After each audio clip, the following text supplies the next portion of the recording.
I always believed that marriage meant unbreakable trust, that a single vow could shield us from the world's temptations. But I never expected my own wife to become the blade that sliced through every promise we'd built. One late night, I discovered her secret hotel receipts, her shadowy phone calls, and a name I'd never heard: Wesley.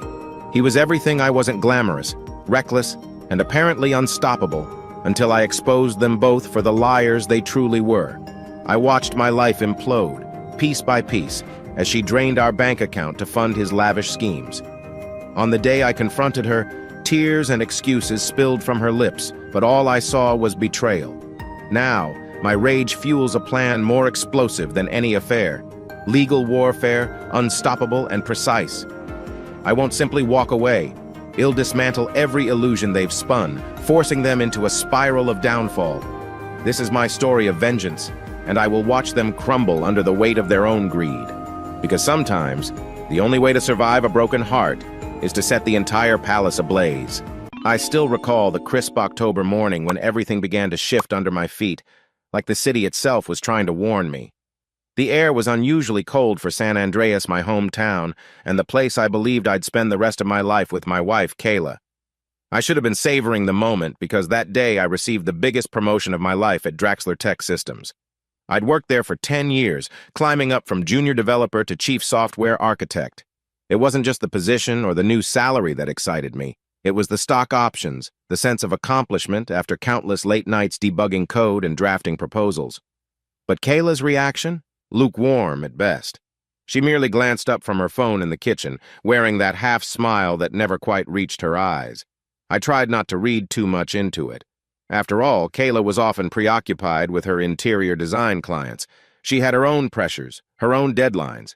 When I mentioned my stock options and how this promotion could change our financial future, she just murmured, "That's amazing, honey," then returned to typing on her screen. I set my laptop bag on the table, gave her a light kiss on the cheek, and noticed how tense her shoulders felt.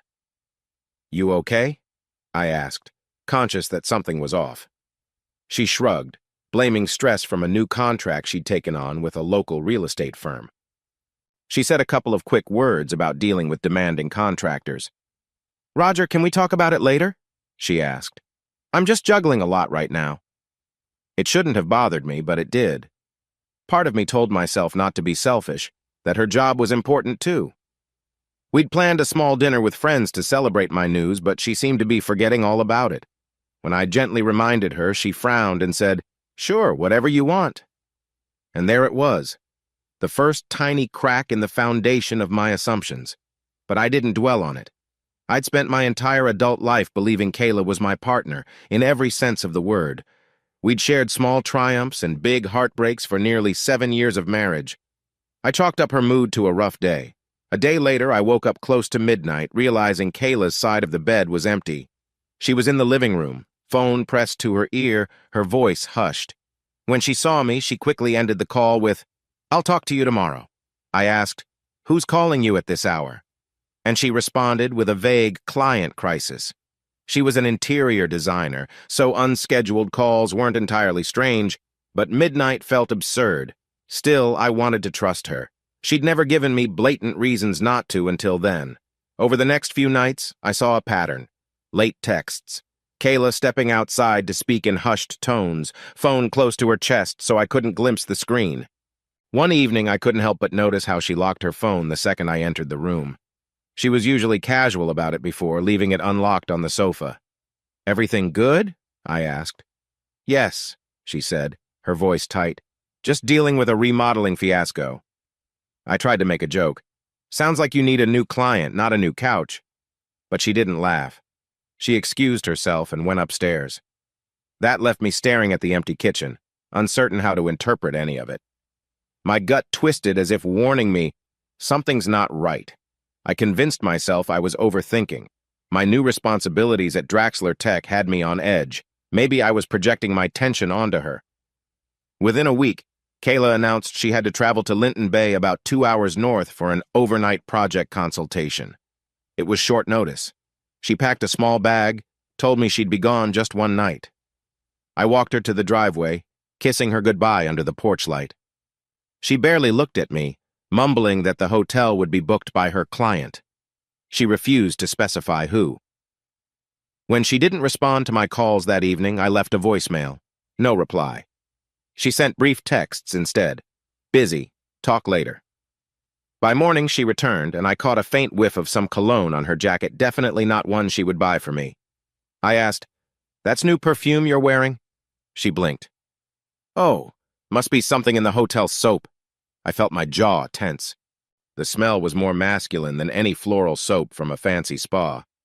"Sure," I said, forcing a neutral tone. She changed the subject, told me the consultation was successful but gave no details. She looked exhausted. I wanted to give her the benefit of the doubt, but a nagging voice kept me on edge. A few days later, I met up with Samantha, my close friend since college.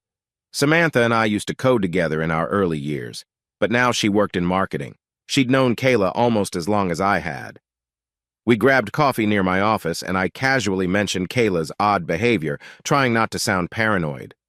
Samantha looked hesitant, stirring her latte. "Roger, I wasn't going to say anything, but I saw Kayla last week." My breath caught in my throat. "Saw her where?" "At the Stonewell Lounge downtown," Samantha said softly. "She told you she'd be at a construction site, right?" My mind reeled. "Yes, that was the day she said she had this major on-site consultation." Samantha lowered her gaze. She wasn't alone. She was with a guy, tall, well-dressed. They looked cozy, not like a casual business meeting. I felt something cold in my chest, a creeping dread. But I kept my expression calm. "You're sure it was her?" "Positive," she said. I didn't want to jump to conclusions, but body language doesn't lie. "I'm sorry." I swallowed my anxiety. "Thanks for telling me." I left that cafe feeling like the city around me had turned sour. Kayla was definitely hiding someone. But I refused to confront her without proof. Accusations based on one sighting or a suspicious scent could spiral into ugliness. I needed something concrete. The next day, I decided to come home from work early, around noon, under the pretense of an all-day conference that was canceled last minute. Kayla had insisted she'd be working from home, drafting new design proposals. When I pulled into the driveway, her car was parked out front, but the living room was dark. Inside, I found her laptop open on the coffee table. My heart started pounding. No sign of Kayla. I heard nothing upstairs, but I did see a message thread on her screen from a contact named Wesley. Curiosity, or perhaps dread, compelled me to glance at it. I wasn't one to snoop, but everything in my gut screamed that I needed to see. I caught phrases like, "Miss last night already," and "that hotel was worth every penny." Ice spread through my veins. Was this the same hotel up in Linton Bay? The conversation was undeniably flirty, referencing dinner, secret lunch plans. They talked about how exhilarating it felt to slip away. I quickly screenshotted the messages, emailing them to myself. Then I shoved the laptop shut, heart thudding. This was it. Confirmation. Kayla was cheating on me. The woman I'd built a life with, a future with, was lying to my face. I stared at the screen, numb, until I heard her footsteps at the front door. She walked in carrying groceries, startled to see me. "Roger?"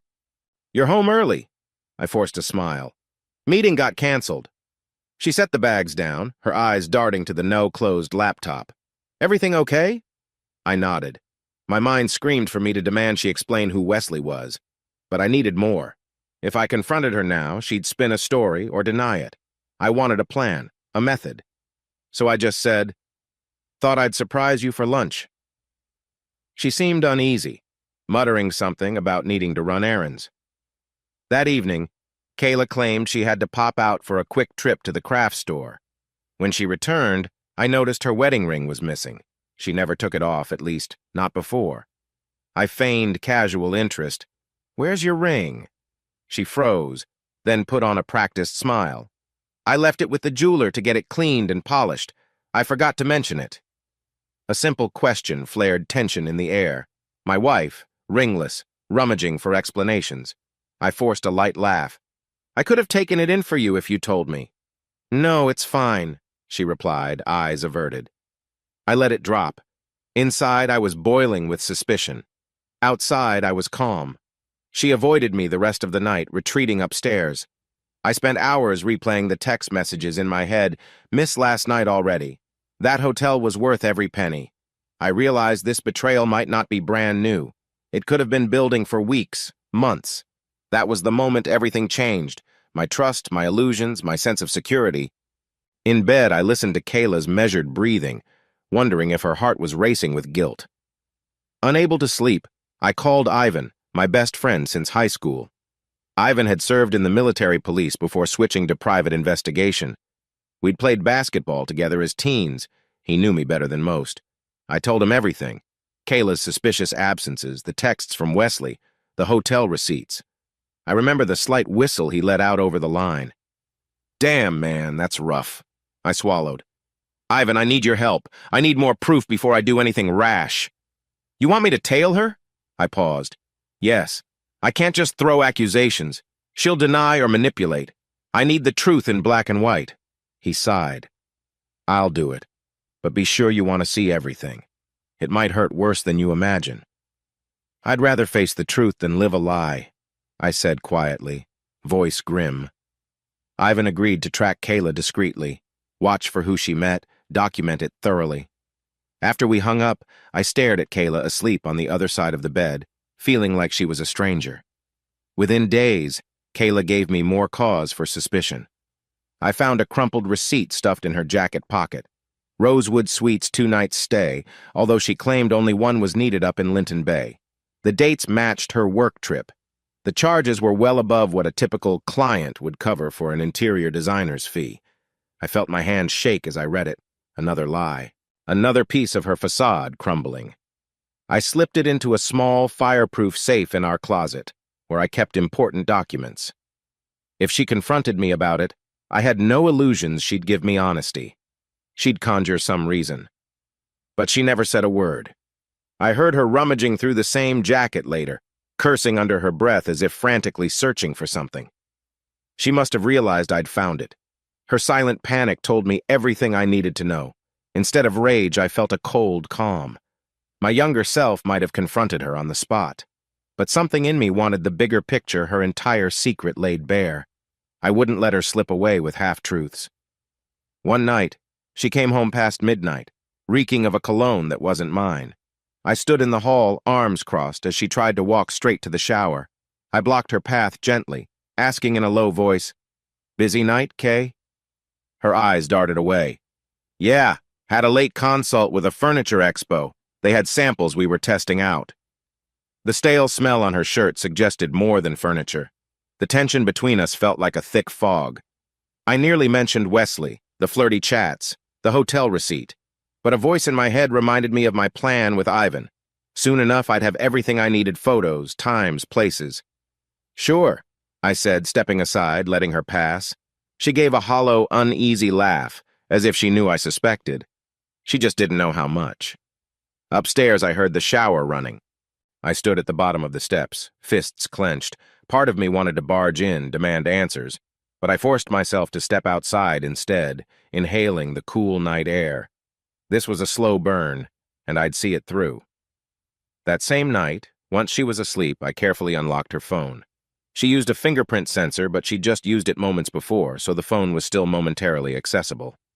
My hands shook, half hoping I'd find nothing. But in her messages, I saw fresh lines from Wesley. "Tomorrow, 8 p.m., the usual spot. My love, my love." It hammered the final nail into my illusions. She didn't just have a fling, she was emotionally invested. I took screenshots, emailed them to a secret account only I used. Then I tiptoed back to bed, lay beside her, heart pounding so hard I thought she might stir. She didn't. She slept with that seemingly peaceful expression, while my mind churned with possibilities. Should I confront her? Call her out? End it? Or bide my time? I remembered Ivan's words, be prepared for anything. My mind was set. I would be patient. I would gather absolute proof. Then I'd decide how best to handle it. The next morning, I drove to work early, letting her sleep in. She'd eventually see the suspicion in my eyes, but not yet. Because if she realized how much I knew, she might destroy evidence, shift blame, or run to him completely. No. I wanted to orchestrate this on my own terms.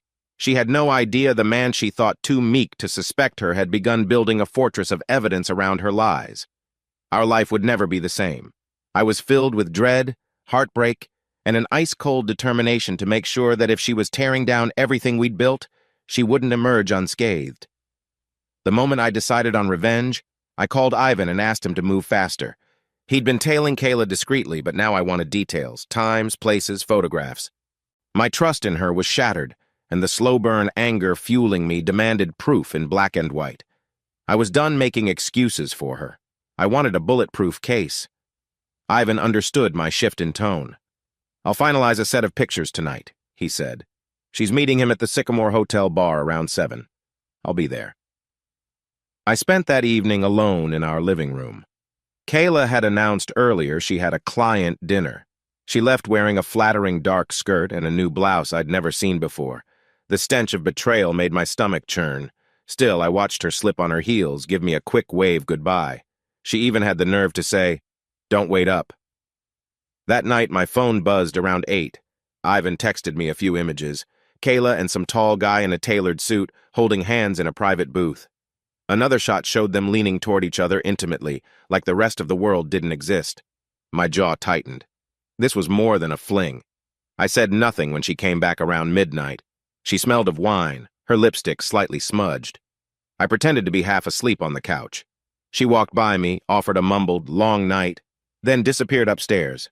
I just stared at the new pictures Ivan had sent. My heartbreak was colliding with an urge for vengeance. The next morning I called Samantha, who'd known a bit from the cafe talk. She picked up, sounding groggy. "Rough night?" she asked me first. I told her about the Sycamore Hotel, about Ivan's photos. She cursed softly. "God, Roger, I'm sorry, that's so blatant." I asked if she recognized the man, Wesley Reynolds. She fell silent. "I might have heard that name. He's a property developer rumored to be a little shady." That lined up with my fear. Kayla had been hauling around new design ideas for some real estate group. Perhaps that's how she'd met Wesley. And apparently Kayla had chosen him over me, the man she'd promised to build a family with.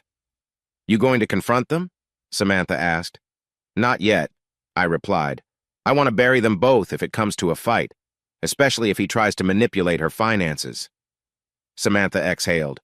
"This is serious. You sure you want to go scorched earth?" "Yes," I said quietly. "She betrayed me. He thinks he can waltz in and take my wife, my money, my future. Let's see about that." In the following days, Kayla grew bolder. She'd leave the house at random hours, ignoring my calls. She'd come home late, toss excuses like, "I'm overworked. I have deadlines. Don't bug me." Her blatant disregard for my presence was shocking. Sometimes she scrolled on her phone, even giggling at texts right in front of me. She assumed I was clueless or too weak to challenge her. Inside, my anger simmered. Outside, I pretended indifference. I picked at my dinner in silence while she typed away, presumably messaging Wesley. I was waiting for the right moment to strike, collecting anything that could strengthen my position if and when I filed for divorce. Late one night, when she was in the shower, I started poking through our shared financial statements online, just a cursory glance. Something odd caught my eye, a transfer to a new account labeled WR Holdings. A decent sum, a few thousand. Not huge, but suspicious. Kayla had never mentioned investing in any holdings account. My pulse raced. WR had to be Wesley's initials. She was funneling marital funds to this scumbag. I saved PDFs of the transactions, storing them on an external drive labeled simply Project Redwood. Redwood was a name I plucked from nowhere, just to keep it under Kayla's radar. That night, as I lay in bed, her hair still damp from the shower, I thought, "You have no idea how thoroughly I'm documenting your betrayal." As if fate was making it easy for me, Kayla started acting smug. She once snapped at me, "You're never going to take risks. I'm tired of living so ordinary. We're not kids anymore, Roger. Don't you want more from life?" She spat those words while I was finishing a late coding sprint from home. My eyebrows rose. "Ordinary? I just got promoted to chief software architect. We're on track to pay off the mortgage in 5 years. She rolled her eyes. "Oh, wow. That's so thrilling." Then she stomped upstairs, her phone lighting up with a text as she went. She didn't bother to hide it, possibly from him. I closed my laptop, feeling that cold determination again. She was basically painting me as the dull, safe husband while flirting with the exciting, wealthy developer. My mind spun with how I could ensure they'd regret underestimating me. I arranged a discreet meeting with Ivan and Samantha at a small coffee house across town, a place Kayla rarely visited. We sat in a back booth. Samantha wore a worried expression, stirring her cappuccino. Ivan looked calm and professional, sliding me a folder. Inside were more photos, plus logs of Kayla's known movements the past week. "She's meeting him about 3 times a week," Ivan reported softly. "Hotels, restaurants, sometimes his condo in the Redwood district." I scanned the images. Kayla stepping into a high-rise building with tinted windows. Another shot of them driving away in a sleek black sedan. Next, them sharing a kiss by the trunk of the car. My stomach churned. Samantha reached across the table, touching my wrist gently. "This is heavier than I realized. You okay?" I nodded, though my heart hammered. "I'm preparing for the worst. She's transferring money to him, or to a shell account with his name on it. That's marital property. If we end up in divorce court, I want to prove everything adultery, financial misconduct." Ivan took a sip of his black coffee. "Also, word on the street is that Wesley Reynolds might be facing lawsuits for building code violations. If that breaks, it'll blow up his reputation. You might consider nudging that along." I glanced at him. Like exposing him to the city inspectors or local media. He shrugged. "If your wife's hooking her wagon to a crooked developer, let them both ride that train off a cliff." Samantha looked uncomfortable. "I hate seeing you so ruthless, Roger." I swallowed. I never wanted to be, but Kayla left me no choice. Ivan's next big reveal came a couple of nights later. He'd done some deeper digging into Wesley's real estate holdings.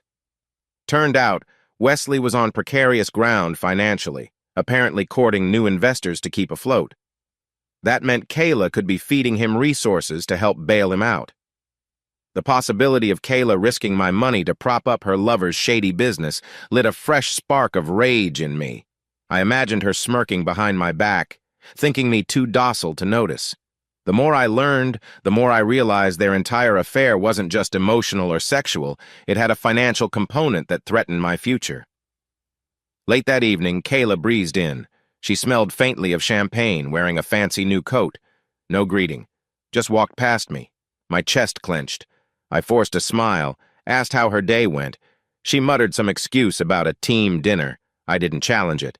Instead, I sweetly said, "I'm thinking of making us a nice dinner tomorrow. Maybe we can have a night in together." Her eyes flickered. "Actually, I might be out again tomorrow. Another meeting." "Right," I said softly. "So busy." "Must be exciting." She looked at me strangely, perhaps noticing the edge in my tone, but I turned away, letting her believe I was resigned to being an afterthought. In reality, I was finalizing an appointment with a top divorce attorney. I visited the attorney, a sharp woman named Daphne Carlisle, no relation to me. She specialized in high-asset divorces. I laid out my situation calmly. The alleged affair, the financial tampering, the screenshots, the photos. She skimmed them with a faint frown. "You have a strong case," she said. "Under our state's laws, if a spouse commits adultery and funnels marital assets to a third party, the court can order restitution." A flicker of satisfaction stirred in me. "So I can keep the house, my retirement funds, everything I've built, correct?" She nodded. "Potentially, especially if we prove her actions directly harmed your financial standing. The more evidence we have, the better." I exhaled in relief. What if she claims emotional distress, or tries to say I wasn't fulfilling her needs? Daphne shrugged. "That might matter for spousal support in some contexts, but with her clear misconduct, it's unlikely.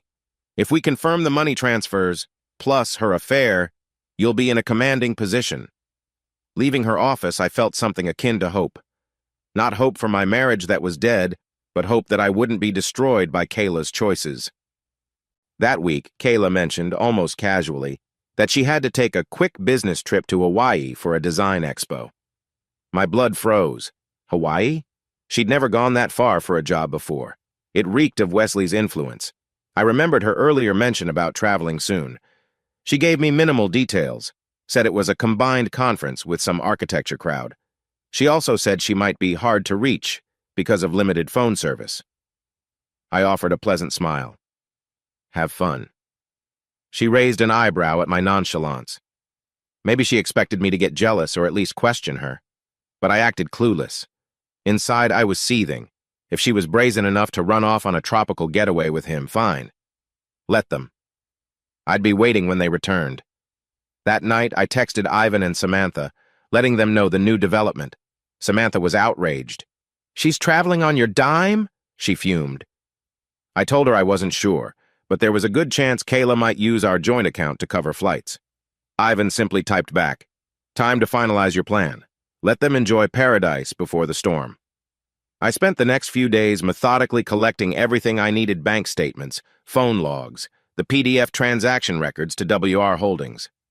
Meanwhile, Kayla seemed more distant than ever, barely speaking except to confirm her flight details. One evening, as she packed a sleek suitcase, I stood by the bedroom door watching. She pulled out a new bikini, folded it carefully. She must have seen me in the mirror because she turned around. "What?" she asked. I forced a half smile. "Nothing. Just noticing you look excited." She shrugged. "It's Hawaii. Of course I'm excited." I bit back 1,000 bitter comments. Instead, I said, "Don't forget sunscreen. The sun can be brutal there." She gave me a strange look, probably wondering why I wasn't sulking or prying. But I wasn't about to give her the satisfaction of an argument. This facade of calmness was my shield. Kayla left for the airport early in the morning, calling an Uber. She told me a half-baked story about the Design Expo schedule and how it might keep her busy for days. I offered a small wave. She hesitated, then leaned in for a quick kiss on the cheek like an afterthought. "See you in a week," she said, voice a bit off. I nodded. "Take care, Kay." She hauled her suitcase to the curb, hopped into the waiting car. Once she was gone, I grabbed my phone and dialed Ivan. "She's out. Let's finalize everything." He confirmed he'd keep tabs on any further financial moves from Kayla's account. Meanwhile, I had an appointment with Daphne to sign the official divorce filing forms. We'd time it so that Kayla would be served right after she got back blindsided. I also gave Samantha the go-ahead to tip off a local journalist about Wesley's questionable real estate tactics. That leak, combined with some evidence Ivan had gathered, would explode into a public scandal. I wanted to watch him squirm the same way I'd been tortured with suspicion and heartbreak. Standing alone in my quiet house, I allowed a wave of sadness to pass through me. This was it, no turning back. The next time Kayla walked through that door, she'd meet a changed man. The day Kayla and Wesley flew to Hawaii, I felt a strange mix of relief and darkness settling over me. Relief, because I could finalize my plan without her around. Darkness, because this wasn't who I used to be. I'd always prided myself on honesty, on talking through problems. Now, my marriage had turned into a covert war, and I was determined to win. I spent the morning at Draxler Tech, pushing through code reviews, barely paying attention to my coworkers' small talk. My mind buzzed with the countdown to Kayla's return. 8 days, she said. 8 days until I could serve her the divorce papers and unleash the revelations about Wesley. I took a mid-morning break to call my accountant, a mild-mannered man named Ken who'd handled my taxes for years. I asked him if he could quickly assess any major changes in my joint accounts from the last month. I gave him read-only access, explained I was auditing for personal reasons. He hesitated, but ultimately complied. If Kayla tried to funnel more money during her trip, I'd know. Ivan kept me updated on their flight. Kayla's phone, based on location pings, was heading to the Honolulu airport. He even had a contact at the airline who confirmed Kayla's seat was booked alongside Wesley Reynolds. They didn't even try to hide it by using separate reservations. The blatant disrespect stung. That evening I left work early, grabbing a coffee near the old harbor. The water was calm, gulls skimming the surface. I stared out, remembering simpler times vacations Kayla and I used to plan. The road trips, the silly jokes about traveling to exotic places one day. Now she was living that dream with another man. My rage flared, but I banked it down. I reminded myself, focus on the end game. Kayla texted me around that time, a short note. "Hey, made it safe. Busy schedule, might not talk much. Hope you're okay." I stared at the message, noticing how clipped it was, how forced. No mention of missing me, no mention of anything personal. I typed back a single line. Glad you're safe. Have fun. No reply. That was fine. I'd let her assume I was clueless. Meanwhile, I was on my phone with Samantha, coordinating the media tip about Wesley's building code violations. She called a journalist friend, explained that a major local developer might be cutting corners on safety. The friend sounded intrigued and ready to investigate. Once your friend digs deeper, I told Samantha, the story will practically write itself. Samantha exhaled. And Kayla will be stuck in the middle. Exactly, I said. If she thinks running off with a shady developer is exciting, she's about to learn a tough lesson in consequences.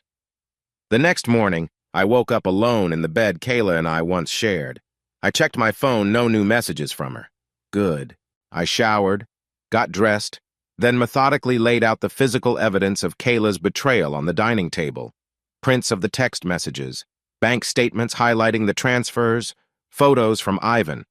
I studied them, imagining how a judge would view each piece, the conversation logs, the my love lines, the references to nights at hotels, the timeline of money being moved to WR Holdings, the pictures of Kayla kissing Wesley in parking lots. It was bulletproof. My chest felt hollow as I realized how meticulously I was planning my own wife's downfall. But she wasn't the woman I believed in anymore. That woman wouldn't lie to my face, wouldn't humiliate me publicly by flaunting her affair, wouldn't siphon our joint assets into another man's pockets. Janelle, Kayla's design manager, called me again.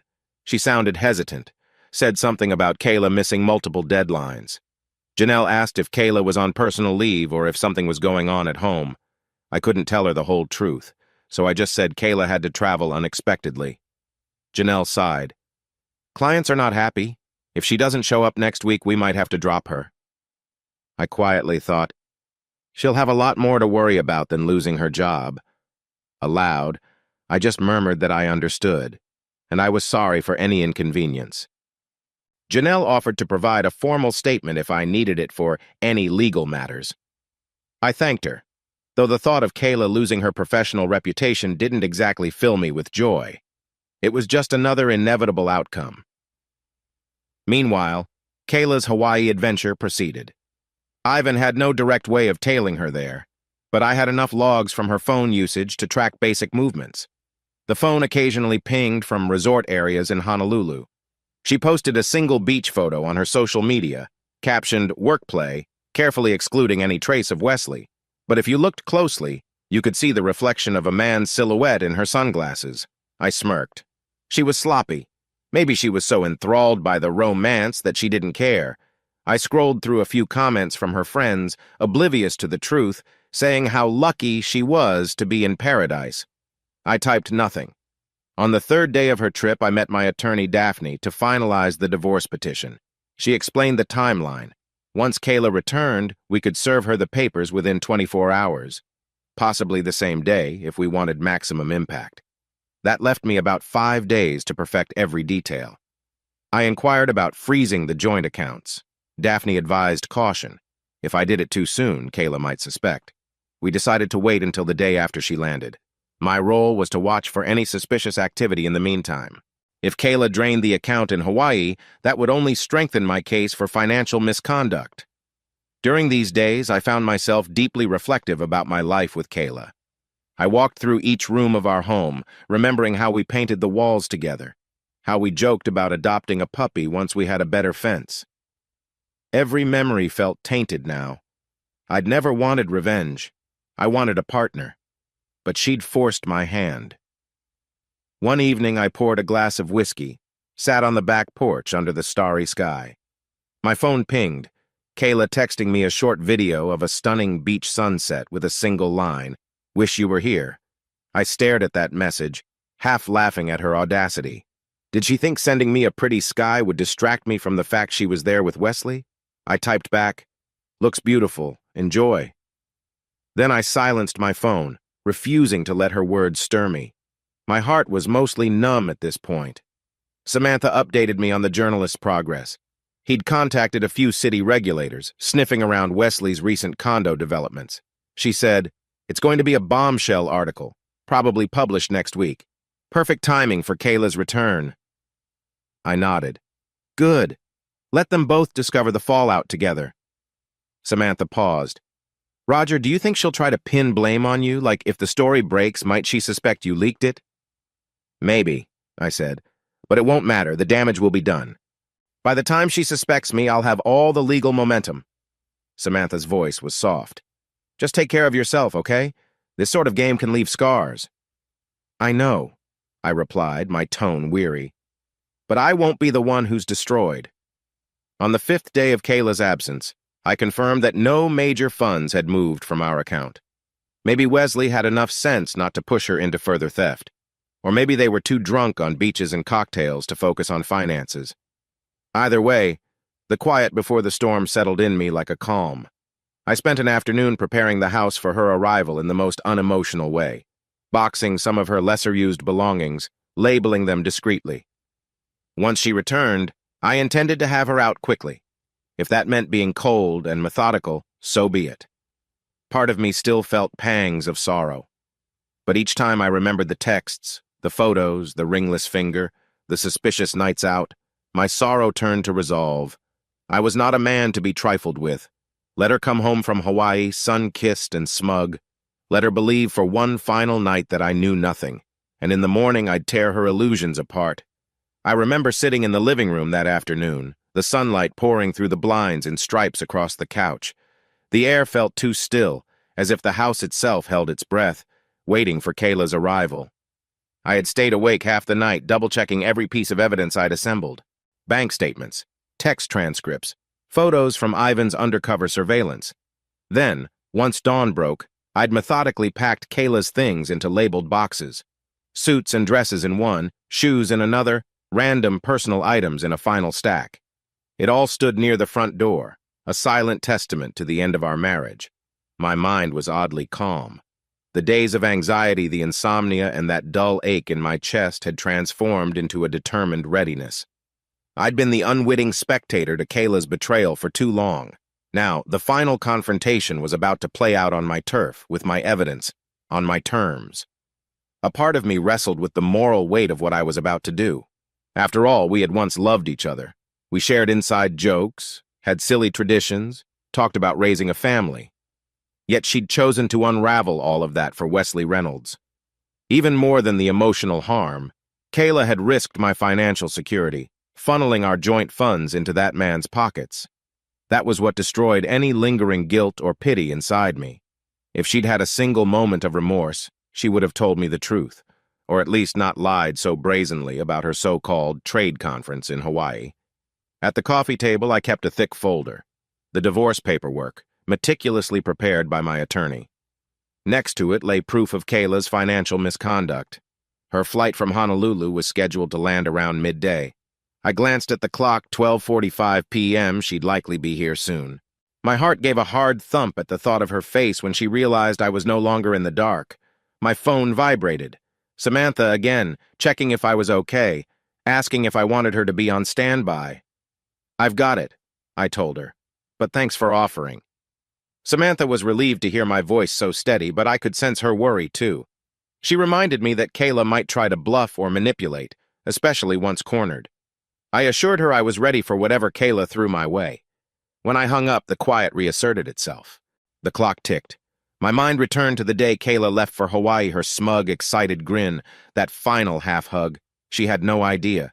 Now, in just a few minutes, she'd see how naive I wasn't. 15 more minutes crawled by. Then I heard the rumble of a car pulling up outside. My pulse leapt.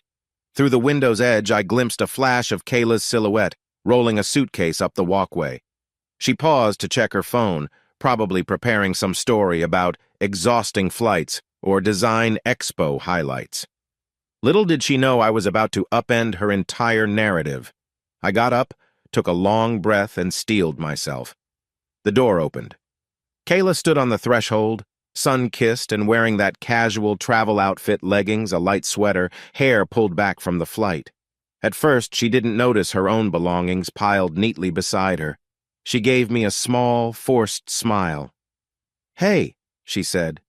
"Flight got delayed, so—" Her voice died as her gaze snapped to the boxes. Confusion rippled across her face. "Roger? What's going on?" she asked. I gestured to the living room. "Close the door behind you," I said quietly. In that moment, I felt strangely detached, as if I were delivering lines in a scene I'd rehearsed 1,000 times. Kayla's eyes flicked to me, then to the stack of boxes. She let the door shut. "Why are my things packed?" she demanded, her tone edged with alarm. The short flight hadn't prepared her for this reality. I didn't play cat and mouse. Instead, I picked up the thick envelope from the coffee table and walked it over to her. "These," I said, "are your eviction notice and divorce papers. The locks are changed. Read them carefully." Kayla looked at the envelope like it was a snake about to strike. "What are you talking about?" she asked, her voice climbing in pitch. Her fingers trembled as she took the papers. She fumbled to open them, scanning the first page with rapid, disbelieving eyes. I felt a twinge in my chest, remnants of the affection I once had for her, but I pushed it aside.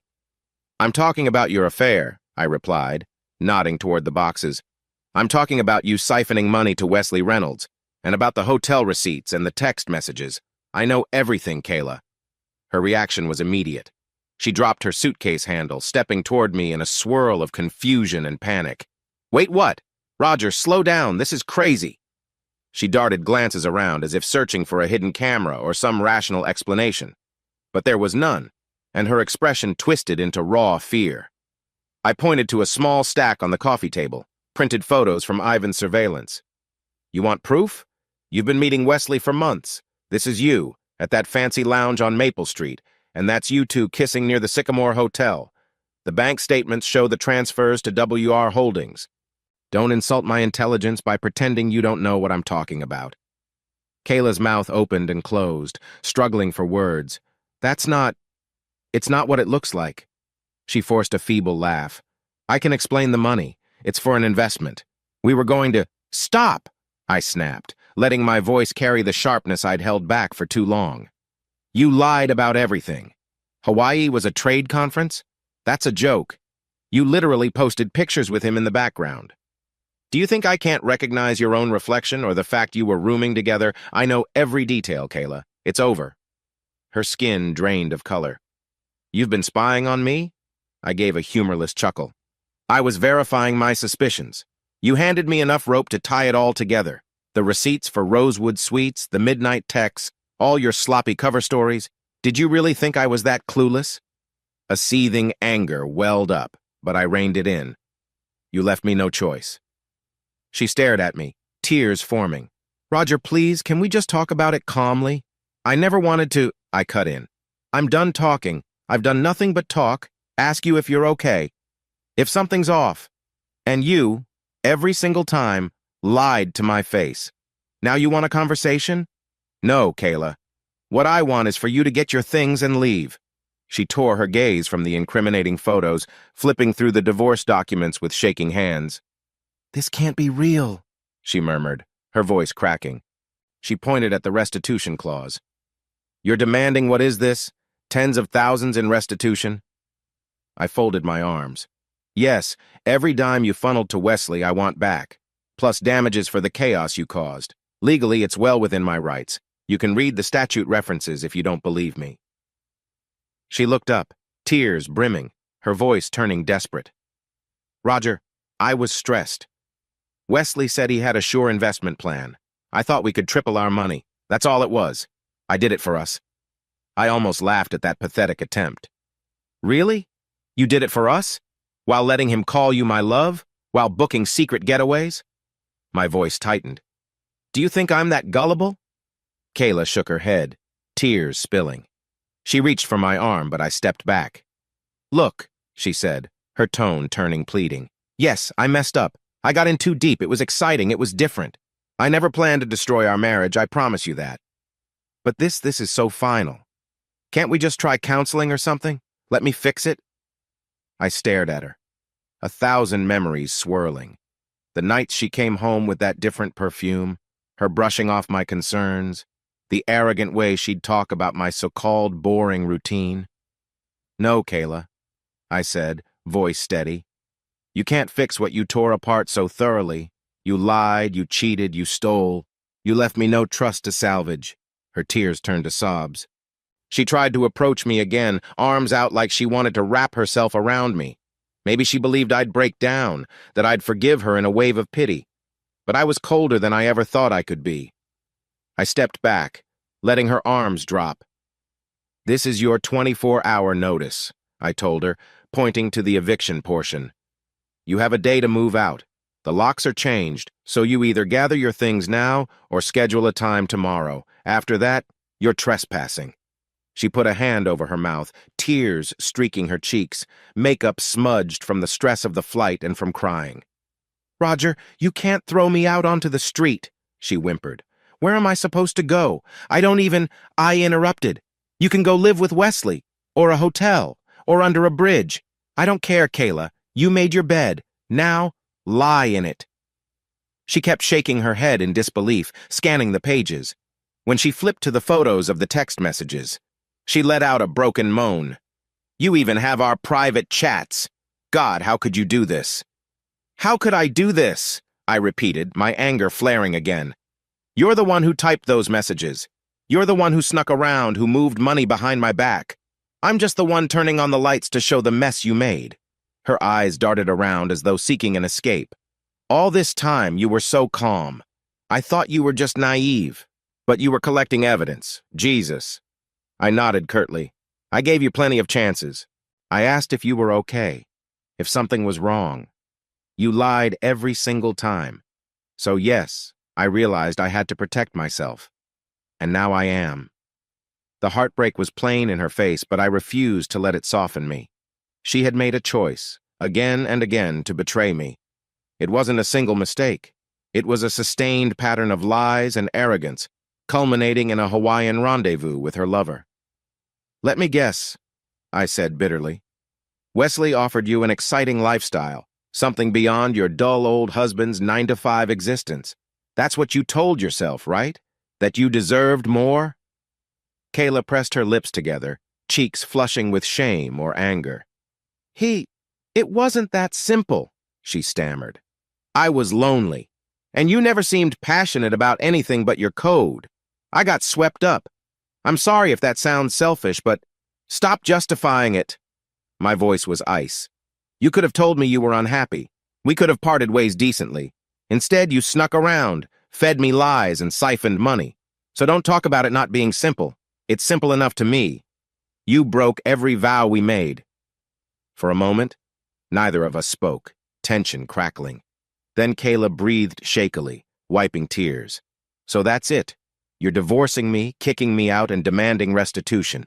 No discussion, no attempt to see if we can fix it?" I stared at her. "You can't fix what's rotten at its core, and no, there's no discussion. I've said everything I need to. Now gather your things or come back tomorrow with a moving van. Either way, you're not staying here tonight." She let out a sob, dropping onto the edge of the couch, burying her face in her hands. "Roger, please, I have nowhere else to go."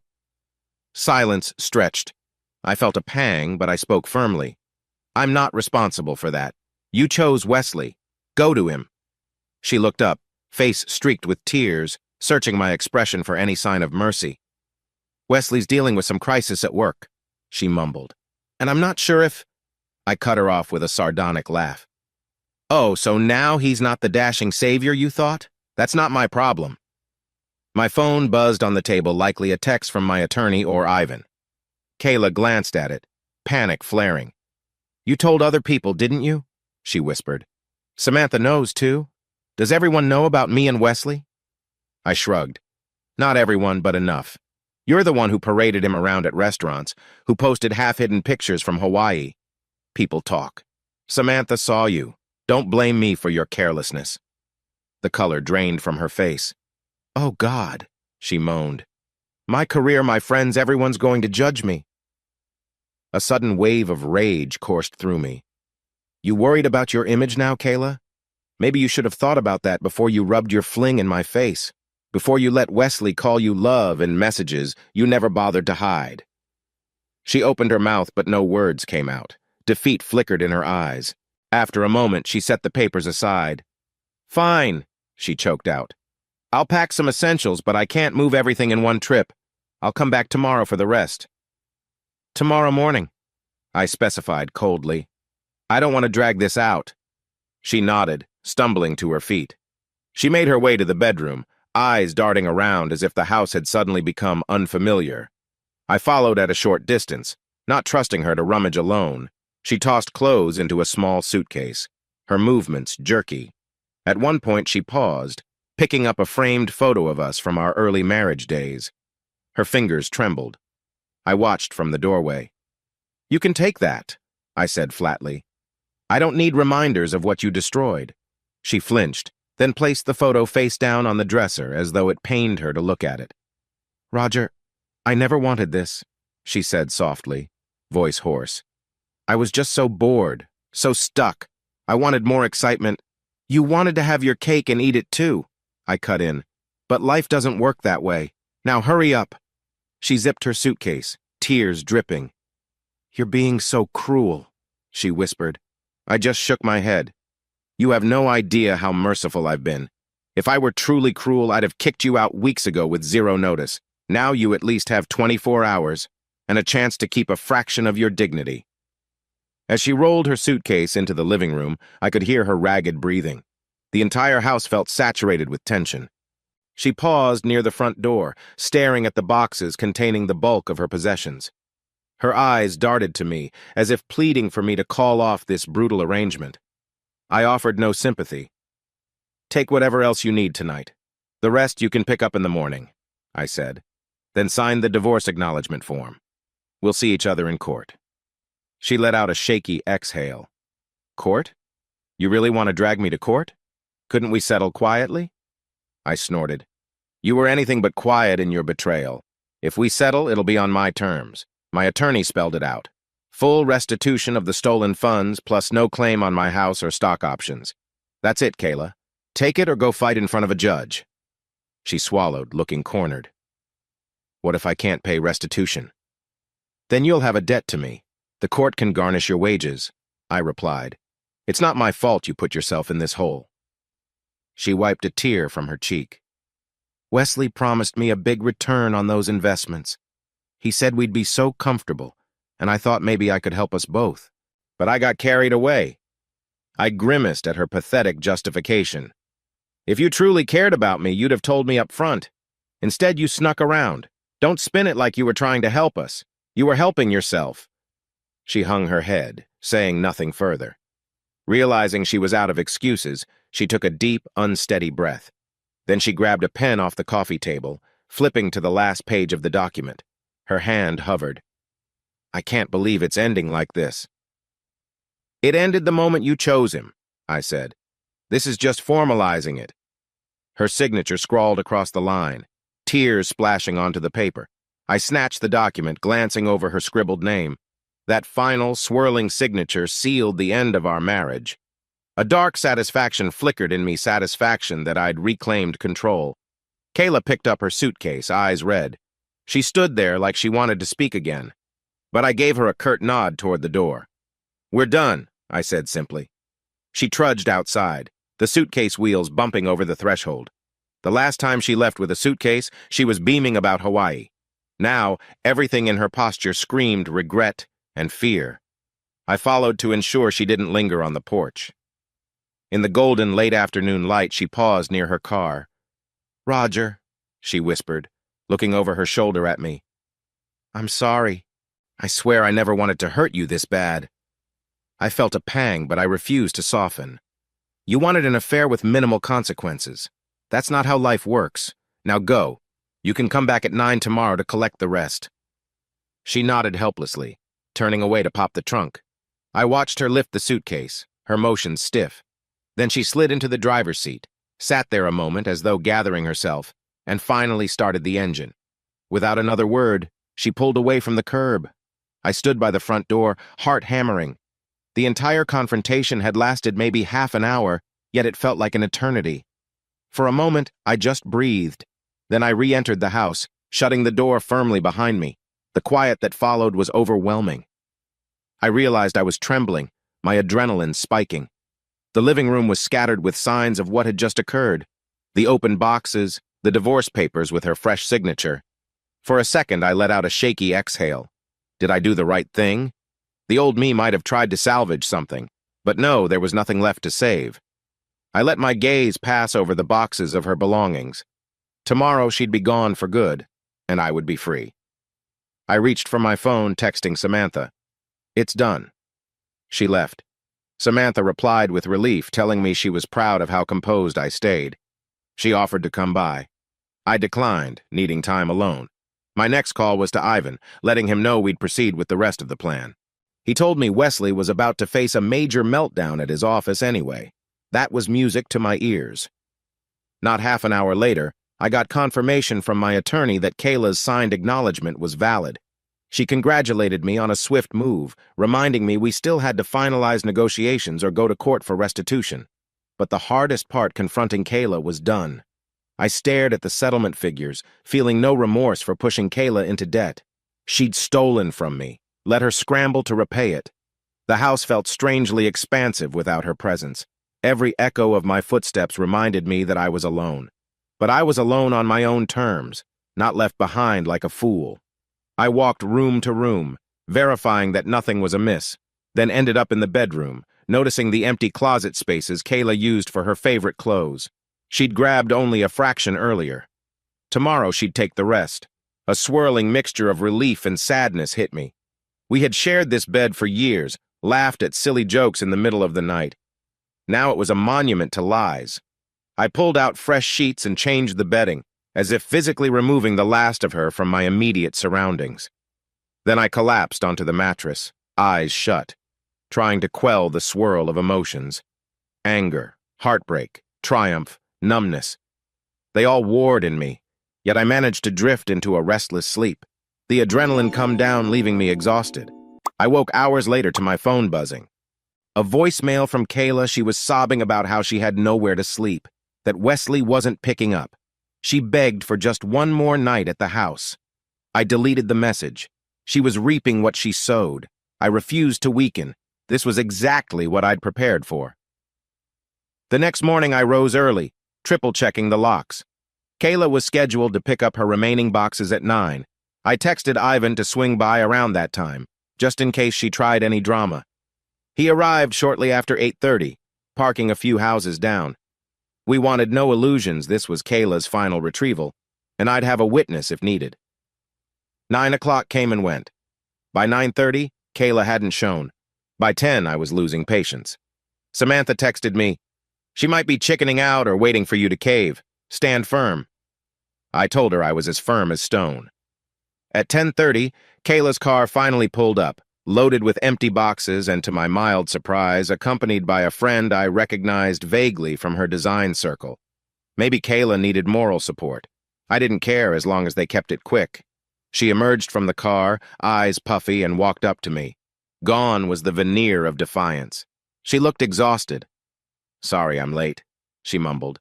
"I was dealing with stuff." I gave a curt nod, opening the door. "All your boxes are in the living room. I didn't touch them since yesterday. Load them up and go." Her friend, a woman named Trish, offered me a tight smile but said nothing. Kayla moved around the living room, rummaging through boxes. I stood aside, arms folded. She paused occasionally, glancing at me as though hoping for a last-minute reprieve. I offered none.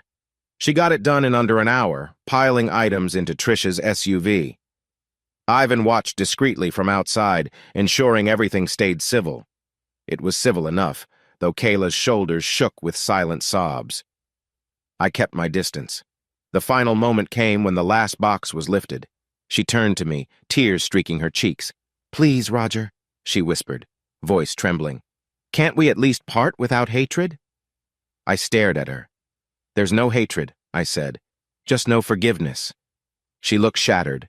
Then, with a heavy sigh, she left. I closed the door behind her. The house exhaled a breath of finality. I stood in the empty living room, scanning the space once filled with Kayla's personal touches. She was gone now, for good, and I felt lighter than I had in months. Later that day, Samantha brought over groceries and insisted I eat something decent. She teased me about surviving on ramen if left to my own devices. I let her in, noticing how the house felt less haunted by Kayla's presence already. We chatted in the kitchen. I told her every detail of the showdown. She listened intently, occasionally shaking her head at Kayla's gall.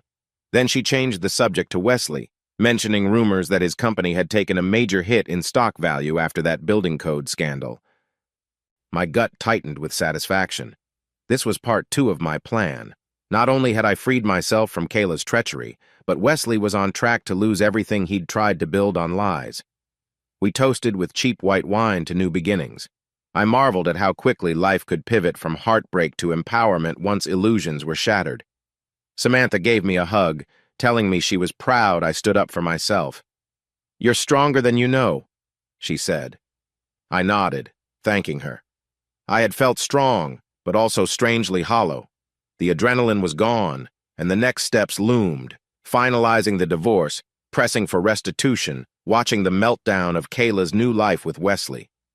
That night, I settled into bed, a bed that was solely mine now. I closed my eyes, letting the events of the day fade. No more hiding, no more suspicion. Kayla was out. The confrontation was done. I was free to orchestrate the rest of the plan, ensuring she and Wesley faced the consequences they'd earned. And for the first time in a long while, I slept deeply, unburdened by her presence or her lies. I woke up the next morning with a renewed sense of clarity. Kayla's boxes were gone, the house was quiet, and I had a fresh outlook on how to move forward. The divorce was set in motion, but there was still plenty to handle. At the top of my list was ensuring her finances were locked down so she couldn't sabotage me further. Then there was the matter of pushing Wesley over the brink, metaphorically speaking, by making sure the investigations into his business came to light publicly. After a quick shower, I made coffee and opened my laptop at the dining table. My attorney had sent me an email with next steps. She wanted me to gather any additional records of Kayla's financial manipulations, especially if they happened prior to the transfers we already documented. The more we had, the stronger our demand for restitution. While sipping coffee, I clicked through months of bank logs, credit card statements, searching for suspicious charges. Halfway through, I noticed an out-of-state transaction from 3 months ago at a boutique I'd never heard of. The purchase was over $1,000, attributed to unique decor items, apparently. Maybe Kayla had told me it was for her design client, but she had never reimbursed our account. Another small arrow in my quiver. I bookmarked it, feeling a grim satisfaction that every slip of hers became another building block in my case. I was halfway done when the doorbell rang. My heart beat faster. Kayla again? But it was only Samantha, holding a small bag of groceries and wearing a sympathetic smile. "I figured you might skip meals," she said, stepping inside. "Hope you don't mind me intruding again." I gestured for her to come in. "No intrusion. Thanks for looking out for me." She set the groceries on the counter, glancing around the living room. "Place looks emptier." I shrugged. "Kayla took the last of her stuff yesterday. I guess it's final now." Samantha nodded, laying a hand on my shoulder. "How do you feel?" I paused, scanning for an honest answer. A mix of relief and, weirdly, sadness. She was my wife for years, and now it's like she's a stranger. Samantha squeezed my arm gently. "That's normal. You can't just erase years of history, but you did the right thing." She hesitated, then asked, "Heard anything new about Wesley's meltdown?" I shook my head. "Nothing this morning. I'm sure it's only gotten worse. The last I heard, he was trying to bribe inspectors or something equally desperate." Samantha pursed her lips. "I know this might sound petty, but I hope he goes down hard. He saw you as a joke, right? Well, now he'll see." I gave a rueful smile. "Yes, and Kayla will see, too, that she bet on the wrong horse." Samantha helped me rummage the fridge for breakfast supplies. As we fried eggs, I scrolled through news on my phone, hoping for any mention of Wesley Reynolds and his real estate fiasco. The search turned up a short local piece about pending investigations into his building code violations. No big headlines yet, but it was coming. My phone buzzed. I glanced at the caller ID, Kayla. My stomach twisted. Samantha arched an eyebrow. "You want to answer that?" I thought for a moment, then nodded. Might as well see what she wants. I pressed the speaker button, my voice cool. "Yes, Kayla?" She sighed on the other end, sounding exhausted. "Roger. I know I'm probably the last person you want to hear from, But I need to talk about the restitution. My lawyer says the sum you're demanding is huge. I can't pay that immediately. I inhaled, glancing at Samantha, who watched silently. That's not my problem, I said. You stole the money to invest with Wesley. If it's gone, that's on you. Kayla's voice quivered. He promised returns, but then the market turned and now everything's frozen. I don't have the funds.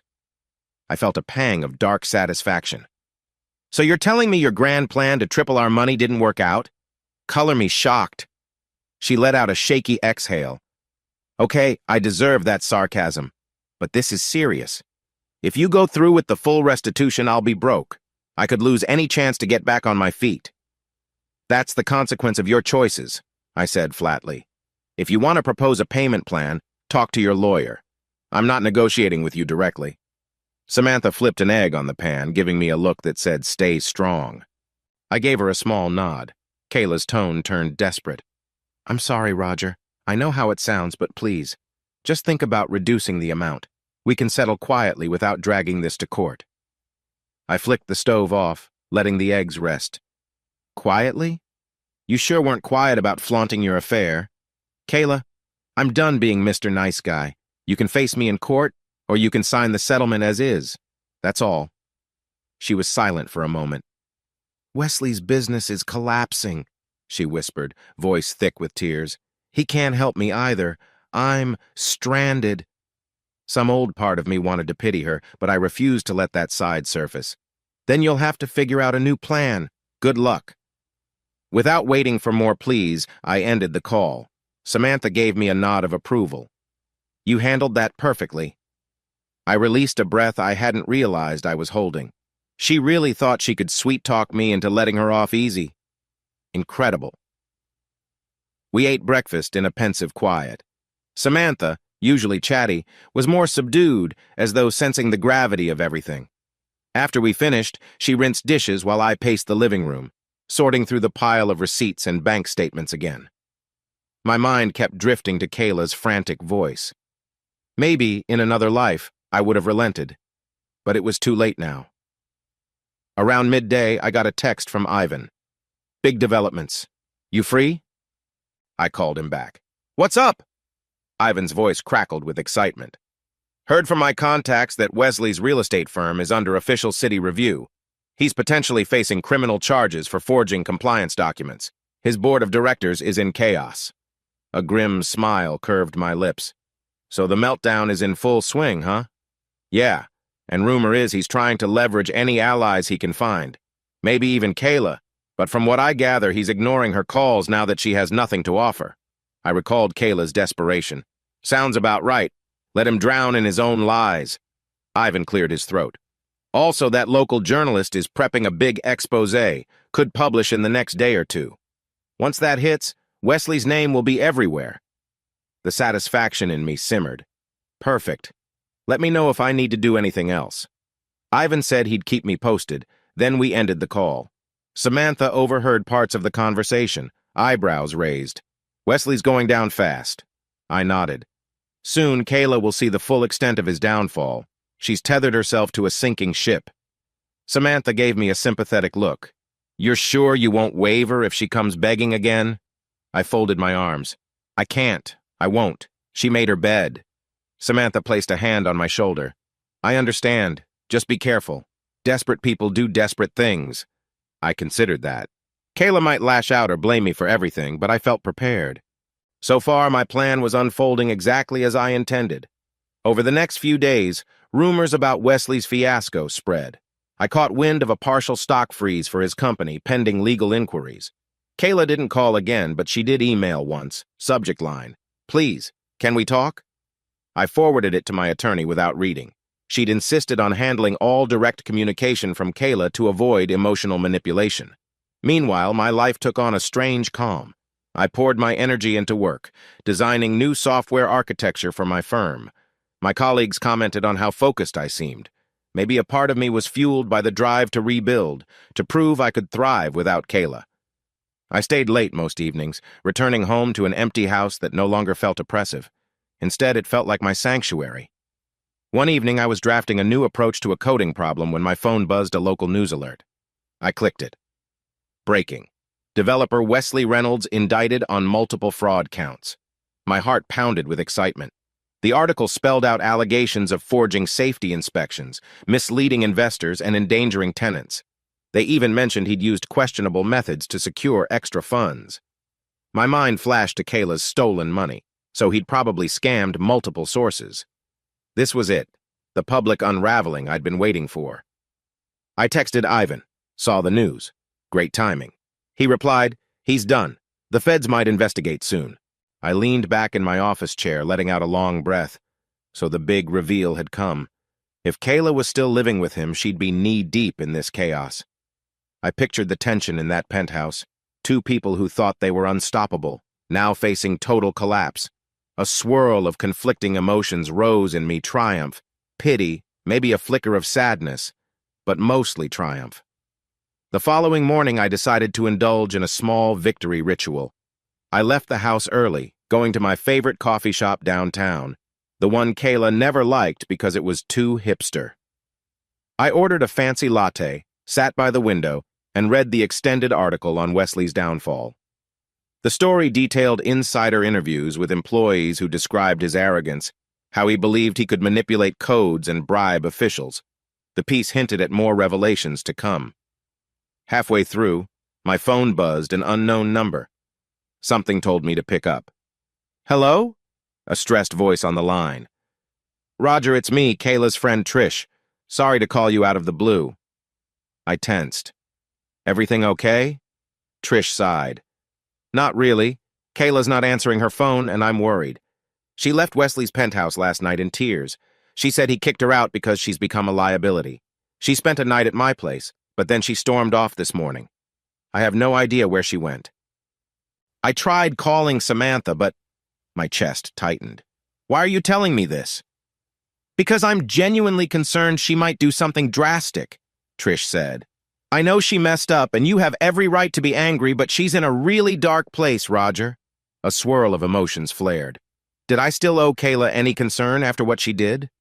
My rational mind said no, but I wasn't heartless.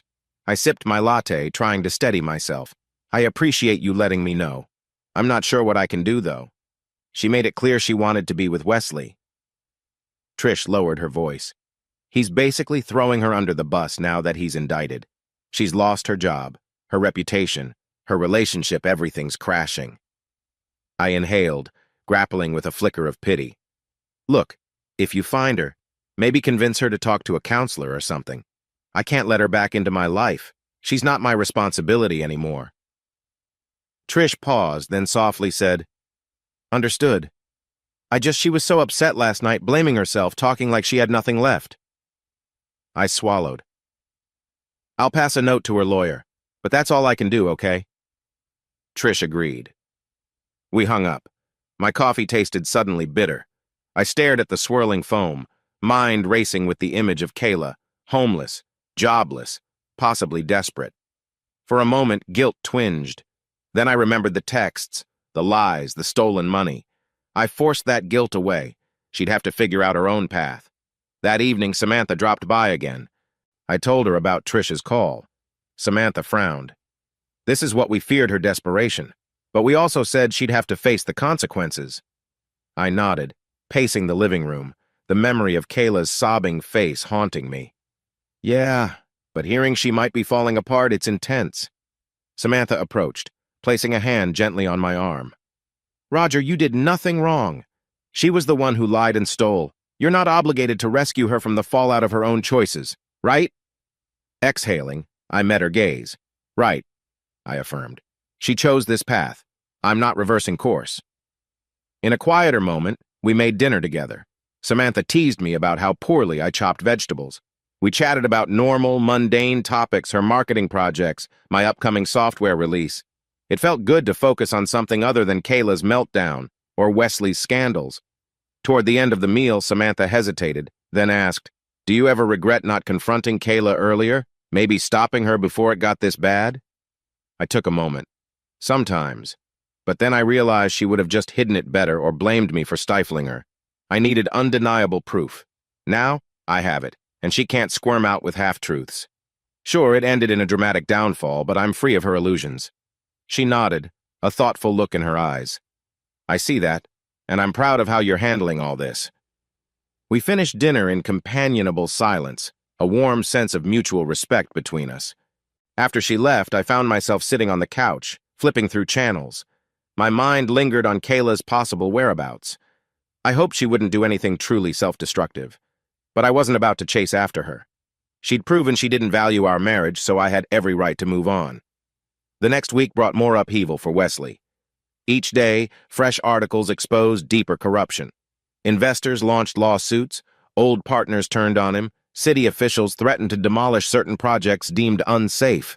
The chaos was everything I had hoped for poetic justice for the man who tried to steal my wife and swindle me financially. My attorney updated me on the divorce progress. Kayla's lawyer had apparently reached out, stalling for time. They claimed Kayla couldn't gather the restitution funds quickly. The lawyer tried to bargain for a reduced settlement. My attorney laughed in delight, telling me we held all the cards. If Kayla wanted to avoid a humiliating court battle, she'd eventually sign the original terms or sink deeper into legal trouble. Meanwhile, I discovered a new sense of peace. Without Kayla lurking around, my home felt like a place of solace. I rearranged furniture, tossed out old decor that reminded me of her tastes. On a whim, I repainted the living room a cooler shade of gray. It symbolized a new chapter 1 where I steered the ship alone. Late one night, I got a text from Kayla. "I'm sorry, I truly am." I never realized how much I stood to lose until it was too late. I stared at those words for a full minute, the faint glow of my phone illuminating the dark bedroom. I typed out a response, something scathing. Then I deleted it. I typed another, more compassionate line. Deleted that too. In the end, I wrote nothing. I placed the phone face down and closed my eyes, letting the silence cradle me. Another day or two passed without major drama. Then one afternoon, a number I recognized as Kayla's attorney flashed on my screen. "Hello," I greeted, bracing for the usual attempts at negotiation. A calm voice. "Mr. Carlisle, I represent Kayla in the divorce proceedings.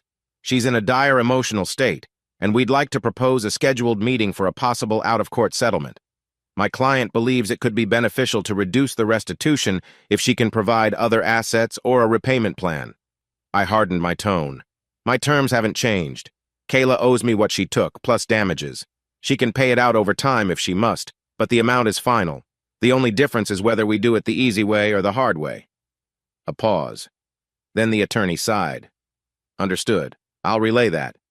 Should we schedule a formal mediation session?" I considered it. "Sure. Let's do next Friday morning. I'll bring my lawyer." We settled on the details. After hanging up, I felt a flicker of relief. The legal process was moving forward. If Kayla accepted, we'd avoid a drawn-out trial. If she fought me, I was ready. That night, Samantha swung by with a celebratory pizza. "Mediation scheduled, huh?" she asked, handing me a slice. "Do you think Kayla will show?" "She will," I replied, biting into the pizza. "She's out of options, and Wesley's a sinking ship." Samantha grinned. "I just want you to come out of this with no regrets." I exhaled. That's the plan. A few days later, the big media bombshell dropped about Wesley's alleged bribery attempts. Headlines screamed, "Developers' dirty money. Documents. Reveal attempts to buy silence." The article included testimonies from city inspectors who refused his bribes. The story was quickly picked up by local TV stations. The images of Wesley exiting court looking haggard splashed across every platform. Samantha texted me an image link. Wesley's grim face, tie askew, possibly from a hearing that day. My immediate thought, Kayla must be seeing this too, realizing she blew up her marriage for a crook who's about to face prison. Another wave of fierce satisfaction coursed through me. Maybe it was petty, but after the pain she caused, I welcomed that small measure of poetic justice. That same day, Kayla's attorney emailed a short message. "Given recent developments with Mr. Reynolds, my client is considering acceptance of your restitution plan." A smirk touched my lips. She was basically bowing to reality.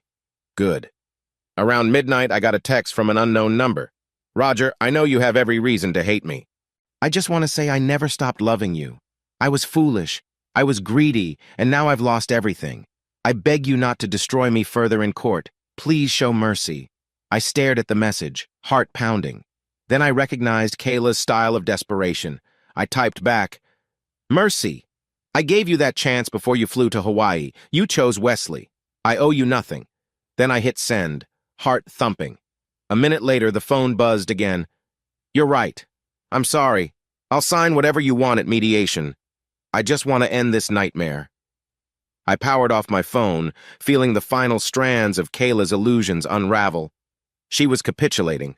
I pictured her alone, maybe crashing at some friend's couch, half in tears, while Wesley faced criminal charges. A piece of me pitied her downfall, but it was overshadowed by the memory of how she sneered at our boring routine, how she lied to my face day after day. No, I wouldn't break now. I was too close to the finish line. The day before mediation, I took a stroll along the waterfront, letting the salty breeze wash over me. My mind wandered from the earliest days with Kayla, our playful banter, the evenings we spent cooking new recipes, the honest warmth we once shared. It felt like a distant memory from another life. Now, the version of Kayla who'd betrayed me was a stranger, someone who valued excitement over loyalty, secrecy over honesty. I set my jaw, reminding myself I'd done everything I could to save the marriage. She'd made her choice. As the sun set over the water, I felt an unexpected sense of freedom.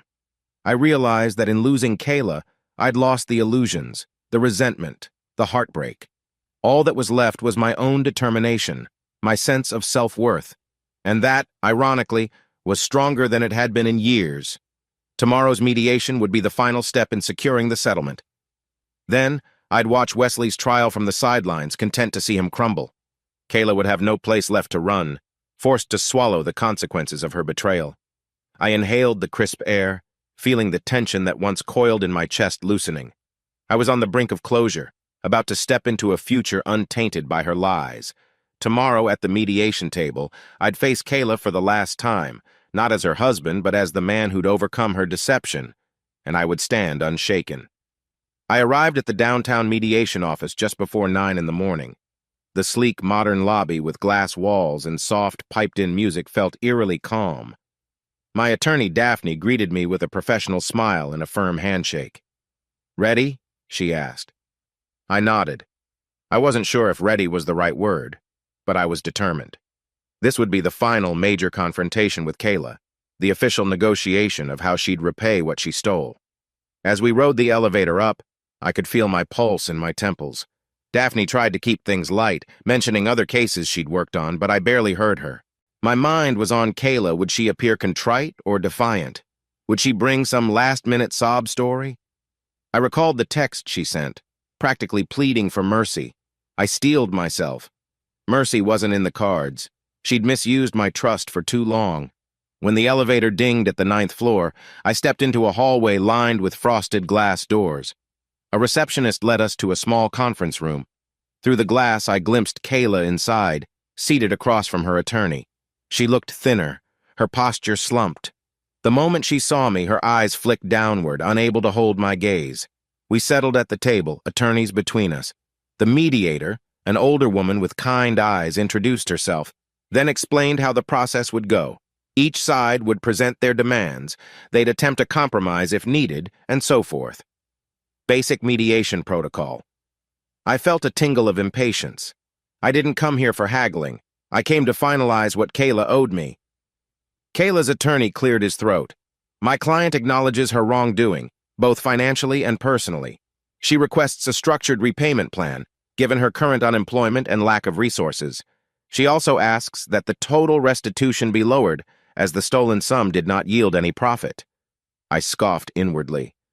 Did they really expect me to waive a chunk of the restitution just because her investment crashed? Daphne gave me a subtle nod, indicating don't speak yet. She took the lead. Roger Carlyle stands firm on the original restitution figure. If Miss Carlyle wants to pay it over time, we're open to monthly installments, but the principal sum remains non-negotiable. Kayla sat motionless, eyes glued to the table. Even the mediator seemed to sense the hostility. She asked gently, "Miss Carlyle, do you have anything to say?" Kayla exhaled, lifting her gaze toward me for the first time in weeks. Her eyes were rimmed with red. "I know I can't undo what I did," she began, voice trembling. But I truly have no money, no job, no place to live. Wesley's facing jail. Everything I thought would happen turned into a nightmare. I'm begging you, Roger, please reduce the amount so I can feasibly pay it back." I watched her for a moment. This was the woman who mocked my boring routine, who didn't want to settle for ordinary. Now she was on her knees, metaphorically speaking, begging me for a break. A swirl of pity tried to surface, but I tamped it down with memories of her betrayal. I kept my voice calm. "I'm sorry for your situation, but you brought this on yourself. I won't budge. You sign the settlement as is, or we go to court, where I'll likely ask for more." Her attorney jumped in. "A court trial would be expensive and time-consuming for all parties. My client hopes to avoid that." Daphne nodded in agreement, though her expression was firm. "Yes, it would be, but we're prepared to go that route if Miss Carlyle insists." Let's be clear. My client gave Miss Carlyle every chance to come clean before it reached this stage. The evidence of theft and adultery is overwhelming. A judge would be sympathetic to Mr. Carlyle's demands. Kayla bowed her head, tears slipping down her cheeks. "I can't believe it all turned out this way," she murmured. "Roger, I was so stupid. I know that." But I cut in gently. "Kayla, you made your choices. Now, if you want to avoid a trial, sign the settlement. That's the best I can offer." She wiped her tears with the back of her hand. Her attorney leaned over, whispering something. The mediator tried to project an aura of calm, but the tension was thick. Finally, Kayla nodded, voice shaky. "Fine, I'll sign. But can I at least get a manageable payment schedule? Something that won't leave me homeless?" I glanced at Daphne, who gave a subtle nod. She pulled out a pre-drafted schedule that spanned 5 years of monthly payments, factoring in interest if Kayla was late. "We anticipated that request," Daphne said. "This is more than fair. If Miss Carlyle meets every payment, she'll be done in 5 years. If not, we reserve the right to escalate legally." Kayla let out a choked sob. 5 years, that's forever. But I guess I have no choice. She cast me a pleading look. "Please don't ruin me if I'm late a month or two. I swear I'll try my best to keep up." I shrugged, refusing to be drawn into personal pleas. "I'm not your enemy, Kayla, but I won't let you exploit me again. Stick to the schedule, that's all there is to it." The mediator guided us through formalities. Kayla's hands shook so badly she fumbled the pen. She managed to sign each page, tears splashing on the paper. I watched, strangely detached. This final act hammered home how far we'd fallen. The woman I once adored reduced to signing restitution forms so she wouldn't face a brutal court trial. When it was done, we took a short break. Daphne stepped out with the mediator to finalize copies. Kayla and I were momentarily alone, her attorney rummaging in his briefcase across the room.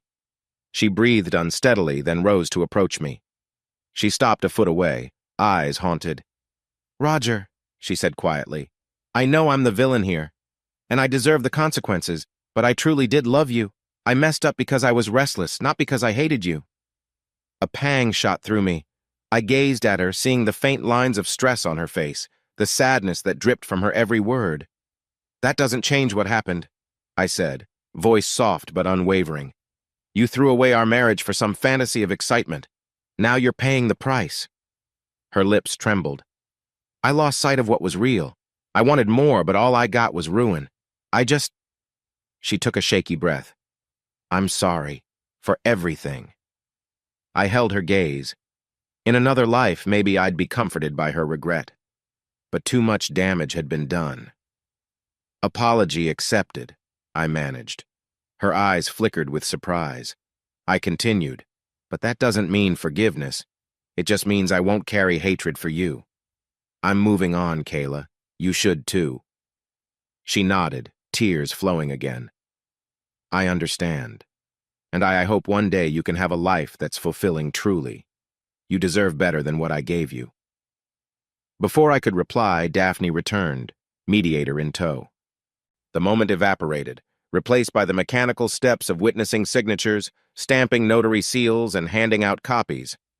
Kayla's attorney asked a few final clarifying questions about the payment schedule. We confirmed the details, then it was done. Official. The mediator congratulated us on reaching an amicable settlement, though it hardly felt like a celebration.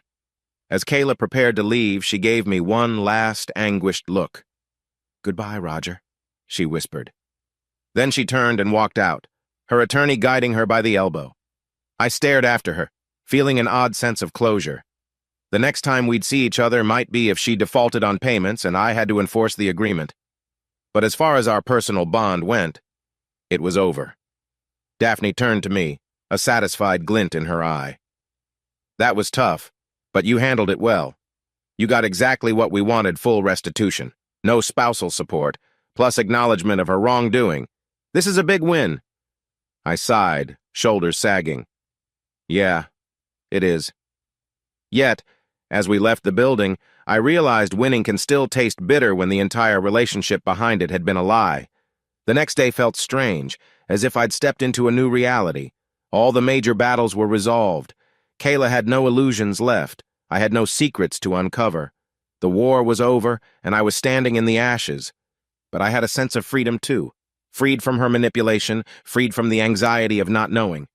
My phone was eerily quiet. No more frantic calls or texts from Kayla. One of my first acts was to pay off the remainder of our joint credit card so I could close it entirely. The account's final charge was that $1,000 out-of-state decor purchase. That detail reminded me how casually Kayla had used me. With a single click, I severed our financial link. Now the only tie left was her monthly restitution payments, a cold reminder of her betrayal. Samantha took me out to dinner that evening, insisting we celebrate. We went to a cozy Italian place we used to frequent as a group in better days. At first, it felt odd to sit in a booth without Kayla across from me, but Samantha's warm conversation filled the space. She teased me about adjusting to single life. I smirked, saying I was in no rush to date again. My heart was still tender, and my trust in romantic illusions was shattered. As we clinked our wine glasses, Samantha asked, "So, next steps? Are you going to watch Wesley's trial?" I shrugged. "Might. Or I might just read the highlights. I know he's indicted and Kayla's parted ways with him. Maybe that's enough." She nodded thoughtfully. "You're not worried he'll try to come after you?" I gave a humorless laugh. I wouldn't put it past him, but legally I'm secure. And physically, well, I have Ivan's number. Samantha grinned. True.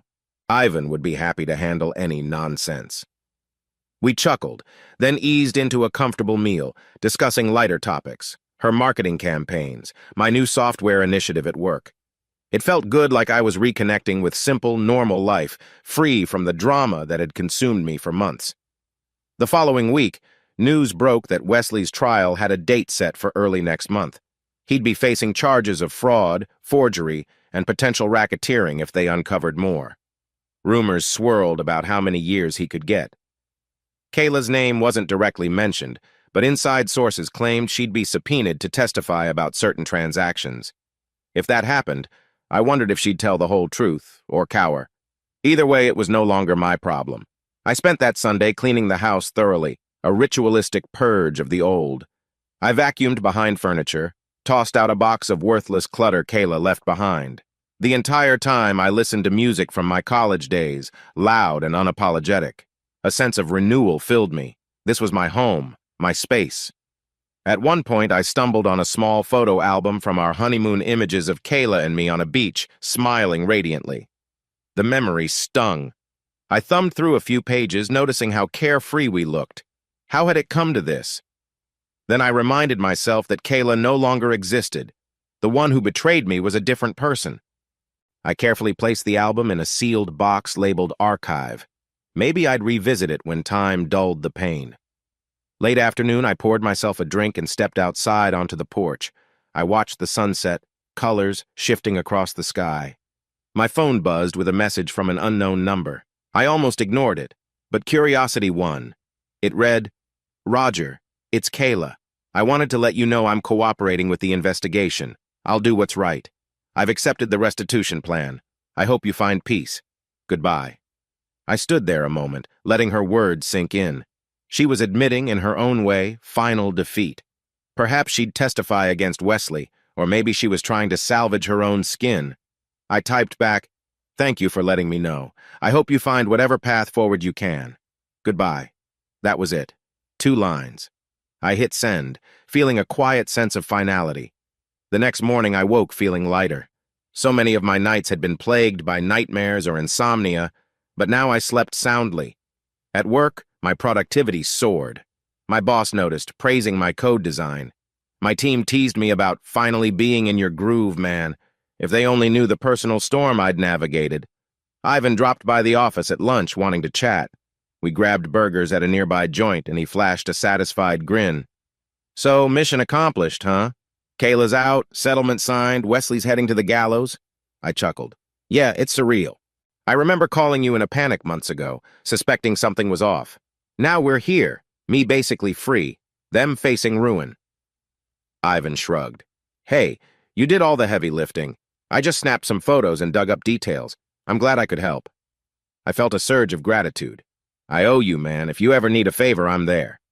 He smirked, slurping his soda. Just keep your eyes open.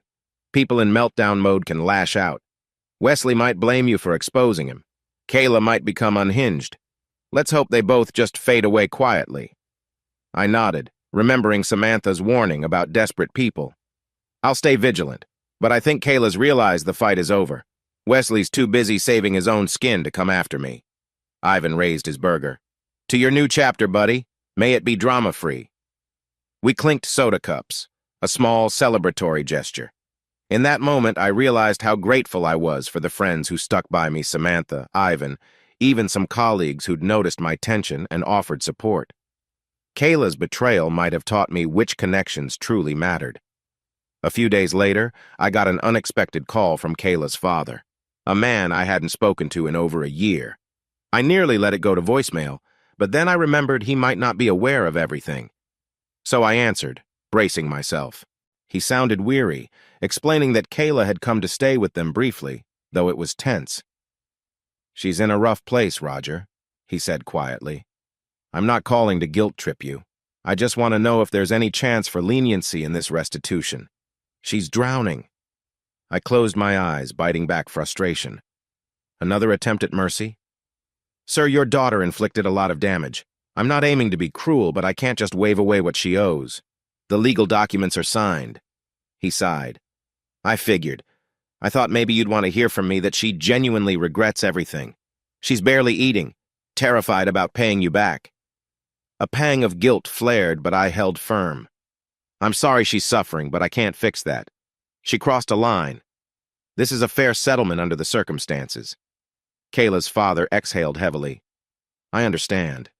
For what it's worth, I'm sorry she put you through this. I never imagined she'd do something so reckless.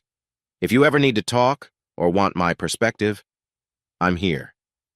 Despite my anger toward Kayla, I felt a flicker of warmth for her father's earnest tone. Thank you. I appreciate your reaching out, but there's nothing more I can do. We ended the call courteously. I sat in silence, wrestling with the swirl of conflicting emotions. Pity for Kayla's meltdown, resolve in my stance, sadness that her father was caught in the crossfire. But I reminded myself, I deserved to move on without guilt. Kayla's father was free to help her financially or emotionally if he wanted. That wasn't my job anymore. As the days stretched toward Wesley's trial date, local news outlets ran updates on the case, painting him as a cunning manipulator who exploited every loophole. The rumor mill suggested a plea deal might be on the table. If Wesley pleaded guilty, he could face years in prison but avoid a lengthy trial. I monitored the updates sporadically, not devoting too much attention. My focus was on shaping my new normal work, friends, enjoying small freedoms. Samantha occasionally dropped by after her own work, sometimes cooking with me or just chatting about random things. Her presence felt comforting in ways I hadn't realized. We never crossed any lines more than friendship. We were both cautious, but it was nice to have an honest connection with someone who'd seen me at my worst. One evening, we were hanging out in the living room, flipping through streaming options. She paused the scrolling, turning to me. If you ever want to date again, do you think you'd be able to trust someone after Kayla's betrayal? I considered that. My gut twinged with residual hurt. Not anytime soon, I admitted. But maybe someday, after I've fully processed everything. I'm not jaded enough to think all relationships are doomed, but I need time. Samantha nodded, resting her head against the couch. I get that. Healing isn't instant, but from what I see, you're handling it better than most would. I shrugged. I had no choice. Kayla forced my hand. The alternative was letting her walk all over me. She gave a small smile. Well, I admire you for standing your ground. We ended up picking a silly comedy to watch, letting the laughter break the tension.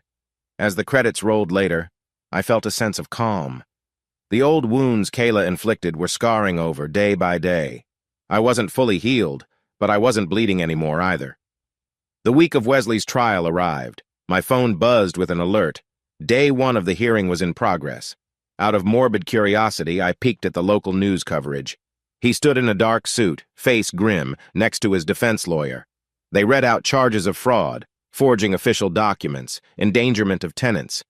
The anchor mentioned possibly multiple years of prison time if convicted. A shot of Kayla entering the courthouse flickered by. She wore a plain black dress, her expression distant, escorted by a bailiff. She might be a witness or part of the financial investigations. An odd sense of final closure washed over me, seeing her in that footage. She was no longer my wife, but a stranger entangled in her lover's criminal downfall. My phone buzzed again, a text from Ivan. You see Kayla on the news? She looks wrecked. I responded with a simple, I saw. It's out of my hands now. By noon, there were updates that Wesley's lawyer was negotiating. I followed sporadic tweets from local journalists. By mid-afternoon, headlines read, Wesley Reynolds pleads guilty to fraud, sentencing next month. So that was that. The cunning developer who enticed Kayla with promises of excitement had folded under the weight of evidence. He'd face prison, possibly for years. I stepped away from my desk at work, strolling outside to catch a breath.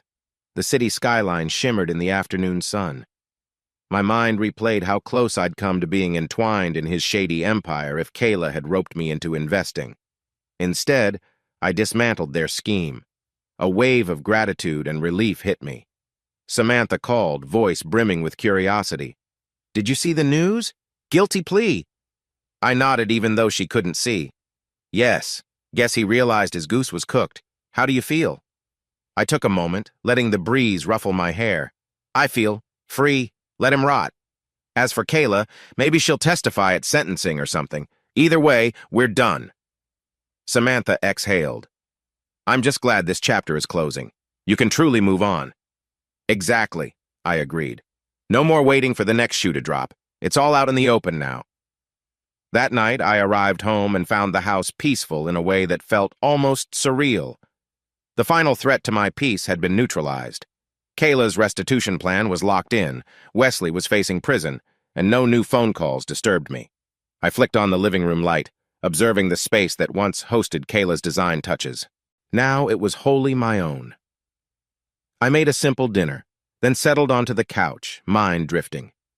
At one point, I picked up my phone, scrolling through old photos.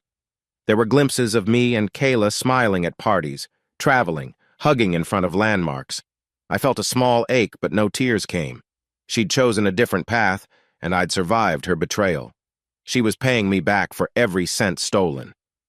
Wesley was about to vanish behind bars, and I was forging ahead, battered but not broken. In that moment, I whispered to the empty room, "We're done, Kayla. I made it." My voice echoed softly. A sense of lightness filled my chest, as though I'd shed a huge weight. The path ahead was wide open, free from her manipulations. I didn't know what tomorrow held, but I knew it wouldn't be overshadowed by her secret betrayals. I turned off my phone notifications, deciding I'd read about Wesley's sentencing whenever it happened. Right now, I just wanted to watch a mindless show, maybe plan a weekend getaway for myself. Why not? For so long, I'd avoided traveling because Kayla claimed we couldn't spare the funds. Now, ironically, she was the one sending me restitution checks to fund my new adventures.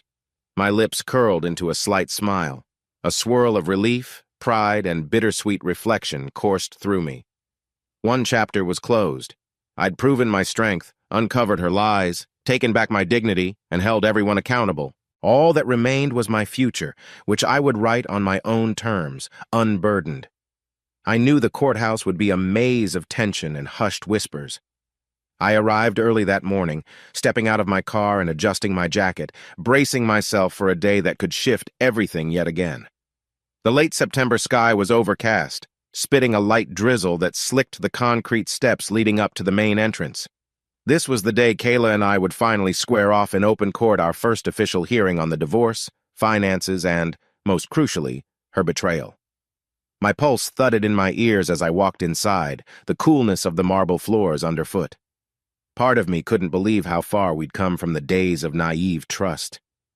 I remembered simpler times with Kayla laughing on the couch about some pointless reality show or cooking spaghetti and joking about how I'd burn the sauce. Now it was all business. I was a man on a mission to ensure she paid for her lies, her sneaking around with Wesley, her funneling of my money into his risky real estate deals. She'd made her bed. It was my turn to make sure the system recognized the harm she'd caused. My attorney, Daphne Carlisle, met me near security. She gave me a firm nod. Courtroom C, second floor. They're about to convene. I forced a measured breath. Is Kayla already inside? Daphne's gaze flicked away. Yes, I saw her with her lawyer, and for what it's worth, they look rattled. Good, I said, my tone steeled. We made our way upstairs, passing through corridors lined with grim-faced people dealing with all sorts of legal battles. I felt both anxious and oddly calm, as if I'd rehearsed this moment in my head for months. The difference was that now, it was real.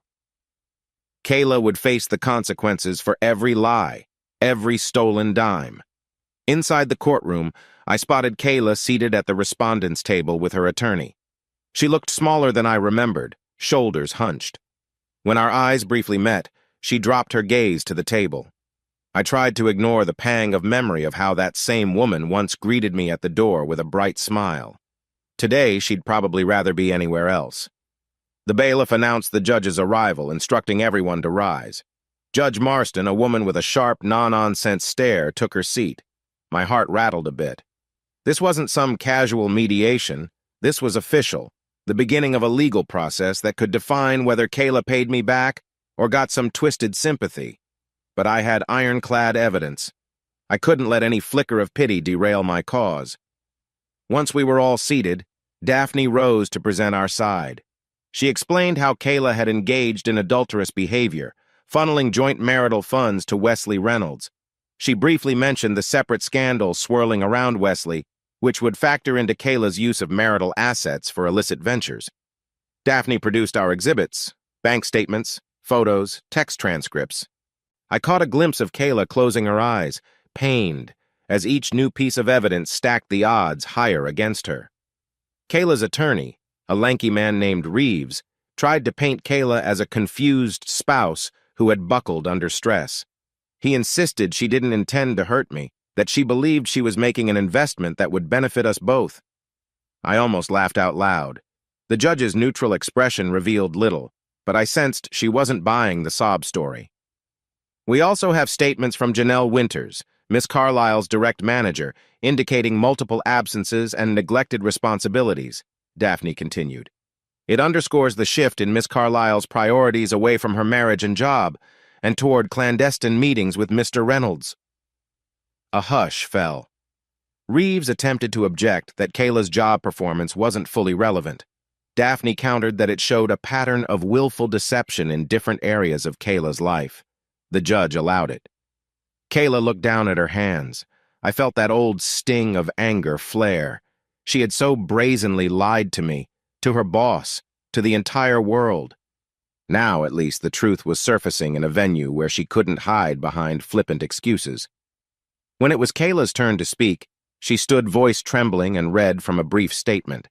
She claimed she was emotionally overwhelmed by my promotion and by her own career stress, that she'd fallen into a misguided attempt to find excitement. I almost rolled my eyes. I was sure her attorney had helped craft that speech. She apologized, admitted to funneling money, but insisted she never meant to defraud me. She even said she'd intended to put the returns back into our joint account. She gave a shaky sigh, eyes flicking my way, as if begging for me to confirm some mutual understanding. I stared back, unmoved. Then came the judge's questions, direct and methodical. Kayla stumbled through them, forced to admit under oath that yes, she'd used our funds without my knowledge, and yes, she'd hidden these actions. Each word felt like a nail hammered into the coffin of her defense. I half expected to see tears, but maybe she'd cried them all out backstage. Reeves tried to salvage Kayla's image, emphasizing her regret and claiming that the affair was a symptom of a distressed marriage. But that line fell flat when Daphne presented Kayla's text messages and hotel receipts showing how she'd meticulously planned the overnight stays. Hard to spin that as an accident of marital woes. Meanwhile, a brief hush spread as the judge flipped through the evidence, her expression unwavering. "Miss Carlyle," she said calmly, "did you or did you not tell your husband you were traveling for business on these dates while actually meeting Mr. Reynolds?" Kayla nodded, voice cracking. "Yes, Your Honor." The judge marked something on her notes. "And did you or did you not transfer funds from your joint accounts into a private holding with Mr. Reynolds without Mr. Carlyle's permission?" Another nod. "Yes, but I thought—" "Thank you," Judge Marston cut her off, voice clipped. "I've heard enough on that point." I couldn't help the faint smirk tugging at my lips. Kayla was cornered, forced to concede the facts. There was no undone wedge in the evidence. I folded my arms, letting a sense of vindication settle over me. Midway through the hearing, the judge recessed for a short break. Daphne and I stepped into the hallway where she whispered, "This is going better than expected. Kayla's admissions leave little room for the judge to sympathize with her." I nodded, scanning the corridor. Kayla stood a short distance away, Reeves murmuring in her ear, likely reminding her to keep calm. She didn't dare approach me, though she cast a few anxious glances in my direction. A part of me remembered the old Kayla, who would hurry over and entwine her fingers with mine if I seemed upset. Now, we were enemies in a silent battle, waged in the austere environment of a courthouse. When we re-entered, the judge wasted no time. She wanted each side's stance on immediate relief. Daphne requested that Kayla be barred from accessing any further marital funds, and that Kayla produce a full accounting of the money she'd already diverted to Wesley. Reeves had little choice but to agree, trying to mitigate the damage. The judge hammered down an interim order. Kayla was prohibited from touching our accounts, and she'd have to open her financial records for inspection. Kayla's face paled further. Finally, the judge concluded the day's session by scheduling the next hearing a more comprehensive trial to determine spousal support or restitution. She allowed an opening for settlement if Kayla wanted to avoid a public spectacle. I knew Kayla dreaded that. She'd glimpsed the small crowd of onlookers in the gallery, some of whom recognized her as Wesley's rumored mistress. If she wasn't careful, this would blow up on social media even more than it already had. As the judge banged her gavel, calling an end to the hearing, I felt a surge of grim triumph. This was only the first step, but it was an important one. I'd established Kayla's guilt in front of a legal authority, forced her to concede her misdeeds. She had nowhere to hide now. I packed up my folder, ignoring the prickle of her stare. When I turned, I saw her trembling, biting her lip as if wanting to say something, but I refused to meet her halfway. If she needed to talk, she could do it through attorneys. Samantha was waiting for me outside the courthouse doors. She'd wanted to lend moral support, though she hadn't come inside. As soon as she spotted me, she asked, "How'd it go?" I let out a breath, exhaling tension. As well as it could. Kayla admitted everything. The judge slapped restrictions on her. "We have a follow-up trial date." Samantha nodded, expression taut with relief. "So she's not walking away unscathed?" I offered a small, humorless grin. "Far from it. She's cornered." We walked down the courthouse steps, that drizzle from earlier turning into a heavier patter. My mind drifted to Kayla again. Where was she? Probably still inside with her lawyer, or maybe fleeing in shame. I tried not to dwell on it. My phone buzzed with a text from Ivan. "Heard from Samantha it went well. Congrats, man." Samantha looped her arm through mine, guiding me to a coffee shop across the street. We ducked inside, the warm aromas and soft lights a stark contrast to the sterile tension of the courthouse. Once we'd settled into a booth with steaming cups of coffee, she said quietly, "I'm proud of you, Raj. You kept your composure." I shrugged. I had to. Losing my cool wouldn't help. And honestly, seeing Kayla cornered was strangely satisfying. She gave me a sympathetic look. "You're not a monster for feeling that. She lied to you over and over." "Yeah," I said, tracing my finger around the cup's rim. Still, it's surreal. I loved her once. Samantha placed her hand on mine, a warm gesture that steadied me. Sometimes you have to bury the old memories so you can protect your future. That's what you're doing. Her words resonated. I flashed back to glimpses of Kayla's teary eyes, her frantic attempts to justify what she'd done, but the memory was overshadowed by her betrayal. Right, I murmured. No turning back now. In the days following that initial hearing, Kayla's meltdown accelerated on social media. Word spread among mutual acquaintances that she'd been caught funneling money, that she was basically on the hook for possible restitution. Some took her side, claiming maybe I was too harsh, but most saw the evidence of her affair as inexcusable. Comments about Wesley's shady deals circled, and Kayla found herself ostracized from many friend groups. Samantha sent me screenshots of people unsubtly disinviting Kayla from gatherings. A small part of me felt bad, but mostly I remembered how Kayla sneered at my lack of spine, how she thought she could live a double life. Meanwhile, the tension in Wesley's circle ramped up as well. He'd been forced to address new allegations that his building firm neglected safety standards, lawsuits stacked against him. Kayla, still living in his penthouse, had become a scapegoat in some twisted way. He blamed her for distracting him during critical business months, or so I heard from the rumor mill. The irony was too thick to ignore. She left me for a man who's now pointing the finger at her whenever things go wrong. I tried to keep my head down at work, focusing on a new software module. My performance soared, ironically. Freed from Kayla's drain on my emotional energy, I poured my mind into coding. My boss was thrilled, calling me the linchpin of the project. I found a grim sense of satisfaction in excelling on my own terms. Then, one afternoon, an envelope arrived via courier at my home. Inside was a letter from Kayla's attorney, vaguely hinting at a possible settlement discussion to avoid a brutal court trial.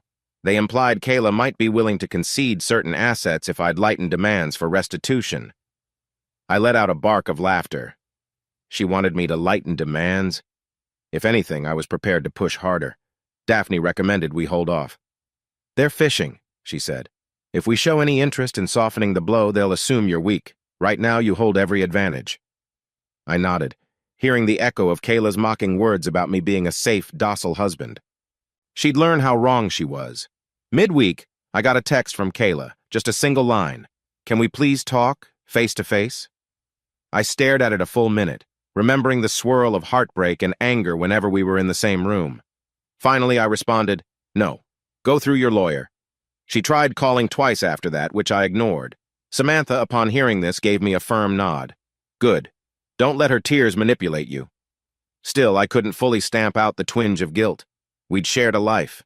Now I refused to even speak to her. But that was the necessary step, I reminded myself. She'd have used any conversation to twist the narrative, to appeal to the memories that once bound us. I refused to be that naive again. Ivan and I had a long phone call about next steps. He'd gathered more info on Wesley's real estate meltdown, documenting everything from suspicious building permits to investor complaints. He suggested handing it off to a local investigative reporter we knew. "Light that fuse," he said, "and watch it blow." I agreed. This was part of the plan, not just punishing Kayla, but also ensuring Wesley felt the sting. They'd tried to take me for a fool. They deserved every downfall that rained upon them. So the next morning, an expose about Wesley's negligence hit the local news. The timing was perfect. Kayla had just started her day at the penthouse, presumably trying to salvage her battered relationship with him. Now, cameras and reporters might be hounding Wesley for comment. The seeds of their dream romance had turned to a daily nightmare of legal threats and media scrutiny. Days turned into a tense waiting game as Kayla's side scrambled to salvage anything before the final divorce trial. My attorney assured me we had the upper hand. I spent more time with Samantha, who'd become something like my anchor. We never crossed lines into romance, we were both cautious about that. But she offered a listening ear, cooking me dinner, making me laugh at old inside jokes. The difference was, with her, there were no secrets. She'd known about my heartbreak from day one, and I trusted her implicitly. One night, after a modest dinner of grilled chicken and wine, we sat on my couch, and I confessed, "Sometimes I still wonder if I should have confronted Kayla earlier. Maybe it would have ended differently." Samantha squeezed my shoulder. Don't do that to yourself. She wanted an affair. She was funneling money. No confrontation would have changed that. I sighed. You're right. She chose her path. I just gave her enough rope to hang herself. Samantha nodded, quiet a moment. Exactly. And now the consequences are swirling around her. It's on her. I felt a flicker of that old guilt slip away. Samantha's unwavering logic was what I needed. We finished the evening with idle chatter about movies and parted with a friendly hug. For the first time, I recognized that I had a future beyond Kayla's betrayal, one I might carve out with honest people, new experiences. The hearing date loomed. Our attorneys arranged it so that this trial would determine spousal support, if any, and finalize property division. I had no intention of letting Kayla gain a cent more than she deserved. In fact, I wanted restitution for the money she'd stolen. Legally, we were on firm ground, given her admissions. Still, a tiny sliver of anxiety gnawed at me. Judges sometimes show leniency if they perceive emotional distress. But I trusted in the mountain of evidence. She'd systematically lied, manipulated, and financed another man's shady deals. On a rainy Wednesday afternoon, I got a call from Daphne. She sounded excited. We just received Kayla's final list of demands. It's laughable she's still asking for half of your retirement fund and a portion of the house sale if you ever sell it. But the textual proof of her infidelity and financial misconduct might bury that request. I let out a short laugh. She's unbelievably bold. Let her try. Daphne continued. Exactly. We'll push for a clean break. You keep the house, your retirement, your stock options. She gets restitution penalties. If she wants a fight, we'll see her in court next week. My stomach twisted in an odd mix of anticipation and aggression. Let's see if she folds, I said. She's out of moves. The days ticked by until the morning of the final trial arrived. I woke up earlier than usual, showered, dressed in a crisp suit that reminded me of the day I got promoted. Except now, my mind wasn't swirling with excitement over new responsibilities, it was locked on ensuring Kayla got no free pass. The city was blanketed by a cold drizzle, the kind that seeps into your bones. Appropriate, I thought, for the last chapter of this twisted saga. I parked near the courthouse, stepping out into the slicked pavement. My reflection in a puddle was stoic, my jaw set. I recalled the first time Kayla and I visited this courthouse actually to get our marriage license. How different we'd been. Innocent, starry-eyed. Now that memory felt like another life. I inhaled, squaring my shoulders, then strode up the steps. This was it. The final confrontation. Stepping into the courthouse lobby for the second time in weeks, I noticed a heavier air of tension. Reporters lingered near the corners, presumably sniffing around for the latest on Wesley Reynolds. My case with Kayla was a smaller sideshow, but still a piece of the drama that enthralled local media. I ignored their questioning stares, heading straight for the corridor where we'd appear before Judge Marston again. Daphne greeted me outside the courtroom. "Roger," she said calmly, scanning the hallway. "Kayla and her attorney are inside. They seem anxious." "Good," I replied. "They should be." We entered. The rows of wooden benches held a modest audience, a few curious onlookers, a couple of journalists who recognized Kayla's name from the scandal. My eyes flicked to the front, where Kayla sat in a dark dress, shoulders trembling slightly. Her attorney whispered something in her ear. She nodded, glancing backward just long enough to see me, then hurriedly looked away. The bailiff called the session to order, and Judge Marston took her seat. Her cool gaze landed on Kayla, then on me. "We're here to finalize the dissolution of marriage between Mr. Carlyle and Miss Carlyle, and to address property division and potential restitution claims." She wasted no time, beckoning my attorney forward. Daphne outlined a succinct argument. Kayla had committed adultery, misappropriated marital funds, and neglected her household responsibilities. We sought full ownership of the house for me, retention of my retirement accounts, and restitution for the stolen money. Kayla's only rightful share, Daphne argued, was limited to personal items. No spousal support was justified, given Kayla's actions. Kayla's attorney tried to mount a defense. He spoke about Kayla's emotional turmoil and poor judgment. He insisted she deserved a partial share of the house's equity, claiming she contributed to the mortgage for years. I felt a flicker of annoyance. Perhaps if Kayla hadn't drained our accounts for Wesley, she might have had a more sympathetic claim. But the judge looked unimpressed. Then Reeves pivoted to Kayla's tearful admission of remorse. Kayla stood, voice wavering as she said, "Your Honor, I never meant to ruin Roger financially. I believed Wesley's deals would pay off. My only goal was to help us escape a boring routine. Now I see how foolish I was." Her eyes brimmed with tears. "I beg the court not to punish me so harshly. I've lost my job, my reputation. I have nothing left." A hush fell. The judge's expression remained impassive. She flipped through the evidence. "Miss Carlyle," she said, "you used joint funds to finance an affair and business venture with another man. You provided false statements to your husband, your workplace. Now you come asking for the court's mercy?" She paused. "I will weigh everything, but keep in mind, consequences are not optional." Kayla swallowed, tears slipping down her cheeks. I felt Samantha's hand on my shoulder from behind, a silent show of solidarity. I refused to let Kayla's tears sway me. She'd spun these sob stories before. This was just the final performance. The judge then invited me to speak. I rose, clearing my throat. My heart hammered, but I forced myself to speak calmly. "Your Honor, I worked hard for everything. I have my job, my house, my retirement. Kayla's betrayal wasn't just emotional, it was financial sabotage. She poured our savings into Wesley's shady deals, all while lying about it. I'm asking for a fair resolution, that I keep the home, keep my retirement, and that she repay what she took. No more, no less.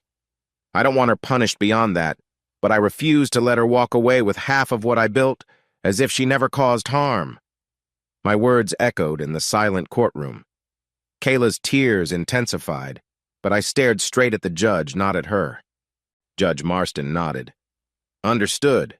Reeves tried once more to salvage Kayla's request, suggesting she be allowed a fraction of the home's equity or temporary spousal support. Daphne shot back, pointing to Kayla's continuing adulterous relationship with Wesley, her job termination for dereliction of duty, and her pending restitution for the stolen funds. The tension crackled. Judge Marston asked a few clarifying questions. How long Kayla had withheld the financial transfers from me, how much of our joint mortgage had been paid off before her betrayal escalated, whether Kayla had contributed any separate funds. Each question hammered home that Kayla's wrongdoing overshadowed any partial claim she might have had otherwise. Finally, the judge announced she'd review all evidence in brief. She called a short recess, retreating to her chambers. I exhaled, my knuckles white from gripping the edge of the table. Samantha leaned forward, whispering, "You did great. She can't possibly side with Kayla after all this." I mustered a small nod. "I sure hope so." 15 minutes later, Judge Marston returned. Everyone stood, then sat again. Her expression gave little away, but there was a certain finality in how she arranged her papers. Kayla's face was ashen, her posture hunched as though bracing for a blow. In a clear voice, the judge delivered her findings. "This court finds sufficient evidence that Miss Carlyle violated the marital contract through adultery and financial misconduct. Accordingly, Mr. Carlyle's request to retain sole ownership of the marital home is granted. Additionally, Mr. Carlyle shall retain his retirement accounts and stock options. Miss Carlyle is entitled to remove only her personal belongings acquired prior to these proceedings. As for restitution," she continued, "Miss Carlyle must repay the funds misappropriated from the joint accounts. This court calculates that sum, plus limited additional costs, to be repaid on a schedule to be determined. No spousal support shall be awarded to Miss Carlyle given the circumstances and her wrongdoing." She paused, letting the gravity sink in. Kayla's face blanched further, tears sliding down her cheeks. Her attorney stared at the floor. Judge Marston concluded, "I remind Miss Carlyle that these rulings carry legal weight. Failure to comply with the repayment schedule could result in contempt charges. Court is adjourned." With a sharp rap of the gavel, it was done. A hush lingered before the bailiffs barked, "All rise." I stood, heart pounding. This was the victory I'd wanted, yet it felt strangely hollow. Kayla wiped her tears, breathing ragged. A few spectators murmured, likely pitying her. But pity was a luxury I couldn't afford. She had chosen this path. She had betrayed me, stolen from me, made me out to be a fool. Now the court recognized her guilt, awarding me nearly everything: justice. As the courtroom emptied, Kayla drifted toward me, tears in her eyes. Her attorney hovered behind, uncertain. The swirl of emotions in her face might have tugged my heartstrings once, but now it only made me think of the night she came home reeking of cologne that wasn't mine. My jaw tightened. "Roger," she whispered, voice cracking. I don't know what to say. I never wanted it to end like this." I stood firm, my voice measured. "You should have thought about that before funneling our savings to Wesley and lying about it. It's too late now." Her lower lip trembled. "Please, I'm sorry. I can't believe I'm walking away with nothing. I'll be in debt for years paying you back." I didn't flinch. "Consider it a consequence of your choices. I won't apologize for protecting what I've built." She nodded slowly, tears slipping down. "I understand," she whispered. Then with an almost inaudible, "I'm sorry," she turned and left, Reeves guiding her out. Samantha touched my arm. "You okay?" I let out a long breath. "Yeah, I'm relieved. It's done." We exited the courthouse into a blast of crisp air. The clouds had parted, letting a pale sun wash the steps. I noticed a few journalists peering around, possibly hoping for a comment. I ignored them. My phone buzzed, Ivan texting, "Heard the verdict. Congrats, man. He must have gleaned the outcome from the docket." I responded with a simple thanks. Daphne gave me a congratulatory smile. "You got everything you asked for, Roger. She's lucky the judge didn't tack on more punitive measures. Let's finalize your restitution schedule." And that's it. I nodded, exhaling tension. The irony that Kayla's dream of hooking up with a wealthy developer had led her to a life of debt was not lost on me. This final blow from the judge sealed her fate. She'd have to repay me for years. My illusions of love and trust were shattered, but in exchange I'd retained my assets, my dignity, and secured a sense of justice. That evening I found myself alone in my living room, half expecting Kayla to walk in as she used to. But there was only silence. I grabbed a beer from the fridge, sank onto the couch, and stared at the wall. The relief was there, but so was a sense of finality. For months, I'd built up to this confrontation, collecting evidence, orchestrating a meticulous plan. Now that the plan was complete, I felt almost aimless. The revenge was done. Kayla was cast out, condemned to restitution. Wesley was sinking in his own scandal. And me? I was free. A knock at the door jolted me. Samantha. She stepped inside, reading my expression carefully. "Figured you might need some company tonight." She held up a takeout bag. "Thai food from your favorite spot. Hope you don't mind." I let out a small laugh. "I'd be crazy to mind. Thanks." We ate in the living room, the tension of the day melting away amid the aroma of spicy noodles. Samantha asked if I felt good about the outcome. I told her yes, though a strange emptiness lurked behind my triumph. She listened, nodding sympathetically. After dinner, we put the cartons aside, sipped tea in a calm hush. Samantha broke the silence. "You know it's normal to feel a letdown after the big moment. You got justice, so what's next?" I shrugged, swirling my tea. "Maybe I'll focus on work or find a new hobby. I guess I'd lost myself in Kayla's drama." She patted my arm. "You'll figure it out, one step at a time." The air between us hummed with a subtle warmth. I realized how much Samantha had done for me, helping me keep my head straight. We didn't speak of Kayla's meltdown again that night, choosing instead to watch a mindless movie. The tension of the day receded, replaced by a quiet sense that life would continue, and maybe it'd be simpler now. In the following days, Kayla tried to call me once more. I refused to answer. She left a voicemail that began with a shaky apology, then devolved into pleas about how hard her life would be, losing the house, paying restitution. She insisted she had nowhere to turn, that Wesley's empire was collapsing. I played it once, the sadness in her voice conjuring faint memories of the woman I'd once cherished. But my mind returned to the hotel receipts, the sneers, the arrogance. I deleted the message. I pressed forward with logistical tasks, freezing joint accounts for good, transferring the house deed fully into my name, confirming the restitution plan was set with Kayla's lawyer. Each step felt like another chain clipped from my ankles. Wesley's meltdown grew more dramatic. Media outlets reported that multiple investors planned to sue him for fraud. The rumors said his legal fees were skyrocketing. Kayla, apparently living with him, was a silent witness to his downfall.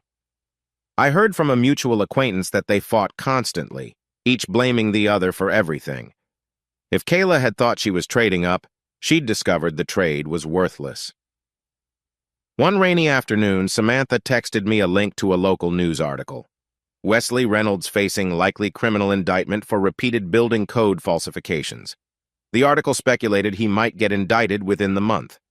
I took quiet satisfaction in reading it, recalling the day I gave Ivan the green light to leak documents. Their illusions of grandeur lay in tatters, while I stood unscathed. One evening, after a particularly productive day at work, I decided to treat myself to dinner at a sleek new restaurant in town. Samantha had family obligations, so I went alone. As I sat by the window savoring the subtle flavors of a craft cocktail, I spotted Kayla's father, Mr. Simmons, stepping inside the restaurant. My stomach tensed. We'd always had a cordial relationship, but I hadn't seen him since the scandal broke. He noticed me, approached with a cautious expression. "Roger," he greeted, voice subdued. "Mind if I sit a minute?" I gestured for him to join. "Sure." He settled in, fiddling with his car keys. "I won't take much of your time. I just wanted to say I'm sorry for everything that's happened. Kayla's my daughter, but I can't excuse her actions. She's in a bad place." I nodded, hearing the weight in his tone. "I understand. She made her choices." He sighed. "She's been staying with Wesley, but from what I hear, it's toxic. She's lost her job, her friends, and now owes restitution. She's just lost." A swirl of pity flickered in me, but I held firm. "I'm sorry she's hurting, but there was no other way. The court recognized her wrongdoing." He nodded solemnly. "Yeah, I can't blame you.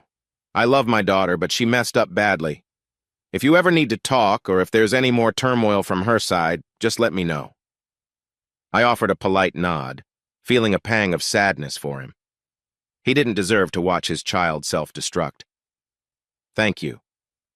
I appreciate that." He left soon after, leaving me with a bittersweet tangle of relief and regret. Kayla's father was caught in the crossfire, but I couldn't fix Kayla's life for her. She'd burned the bridge between us. A week after the final verdict, I received official documents confirming that Kayla was stripped of all claims to my property and assets. The restitution schedule was laid out in black and white. She'd be in debt to me for years, unless she found a miraculous windfall. The legal formalities concluded with the stamp of the court. I was, at last, free of any illusions of reconciliation. Our marriage was legally over. Samantha and Ivan convinced me to celebrate. We met up at a lively bar downtown, the neon lights reflecting off polished tables. Ivan raised a glass of whiskey, grinning. "Congrats, man. Kayla can't bleed you dry anymore." I clinked glasses with him. "Feels surreal, but yeah, it's a relief." Samantha sipped her wine. "Here's to you, Roger. You've been through the ringer, but you never once rolled over." That sense of camaraderie filled me with warmth. We chatted about random topics, tech jokes with Ivan, marketing trends with Samantha. For once, I felt no knot in my stomach about Kayla's next move. She'd played all her cards. I'd outmaneuvered her. Later that night, after my friends parted ways, I strolled alone through the quiet streets, the city's glow reflecting on puddles. My mind drifted to Kayla, not out of longing, but out of final contemplation. She was likely in Wesley's penthouse, or maybe forced out by now. Perhaps she was rummaging for her next plan or drowning in regret. It didn't matter. My life was now unshackled. I glanced up at the towering skyline, inhaling the crisp air. I told myself, "You won." But it didn't feel like a cheap victory. It felt more like justice, or maybe closure. And with that, I headed home to a place that was truly mine, where Kayla's ghost no longer loomed over me. About a week later, I heard from Daphne that Kayla's lawyer inquired if there was any chance of renegotiating the payment plan. Kayla apparently was struggling to make even the initial installments. My answer was a firm no. She could get a job, manage her finances, or find a means to pay me back. I was done granting leniency. That same evening, Samantha came over, and we shared a comfortable silence on my couch, each reading our own books. occasionally trading glances. She didn't pry about Kayla or Wesley. She knew we'd covered that ground. In a sudden moment of gratitude, I spoke up, voice low. Thank you for everything. If you hadn't been around, I might have caved or done something reckless. She set her book down, meeting my eyes with a gentle warmth. You're stronger than you think, Roger. I just reminded you of what you already knew. I breathed in, feeling the heaviness of the past months lift another notch. The final hearing was done. Kayla had no more leverage. Wesley was swirling in legal storms. My life, for the first time in a long while, felt under my own control. I still carried scars, but they were mine to bear, and they wouldn't define me. I quietly said, I appreciate you, Sam. She smiled. I know. Now hush. I'm at a good part in this book. We laughed softly, returning to our reading. Outside, the night draped the city in calm. And that was enough. The morning after Kayla's final defeat in court, I woke up to a quiet house. The legal storms had settled, and she was no longer my wife in any capacity. I stood in the kitchen sipping coffee, letting the hush of dawn fill my thoughts. For so long, every day had revolved around collecting evidence, plotting the next strategic move, or dreading Kayla's manipulative tactics. Now, a strange emptiness took its place. Part of me wondered if Kayla felt the same void, though likely overshadowed by the crushing realization of her restitution payments and her tarnished reputation. The news about Wesley's impending trial still circulated, and rumor had it, Kayla might be subpoenaed for testimony. If so, her involvement in his shady deals would face public scrutiny. The very man she bet on was dragging her deeper into scandal. Around mid-morning, I decided to reorganize the home office. It was something Kayla always complained about: my scattered files, cables, and coding books. Now, I had no one to answer to but myself. As I sorted old documents, I found a photo from our early marriage. Kayla leaning on my shoulder, beaming. I paused, feeling an odd pang. We'd once shared so many hopes. That Kayla in the picture wasn't the woman who conspired with Wesley. She was a memory of someone who drifted away. I tucked the photo into a box labeled Past. Then I resumed my tidy-up, determined not to let nostalgia weaken my resolve. Around noon, Samantha popped by unannounced, carrying sandwiches. I had a hunch you might forget to eat, she teased, stepping over some cables on the floor. I flashed a grin. You know me too well. We sat amid my half-sorted office, munching on turkey sandwiches. She updated me on the marketing campaign she was spearheading at her job. I listened, grateful for normalcy. Eventually, the topic veered to Kayla. Samantha asked if I'd heard any new updates. I shrugged. Nothing directly. Her father approached me once, but I haven't spoken to Kayla since the settlement. I guess she's with Wesley. Or couch surfing if he kicked her out. Who knows? Samantha nodded.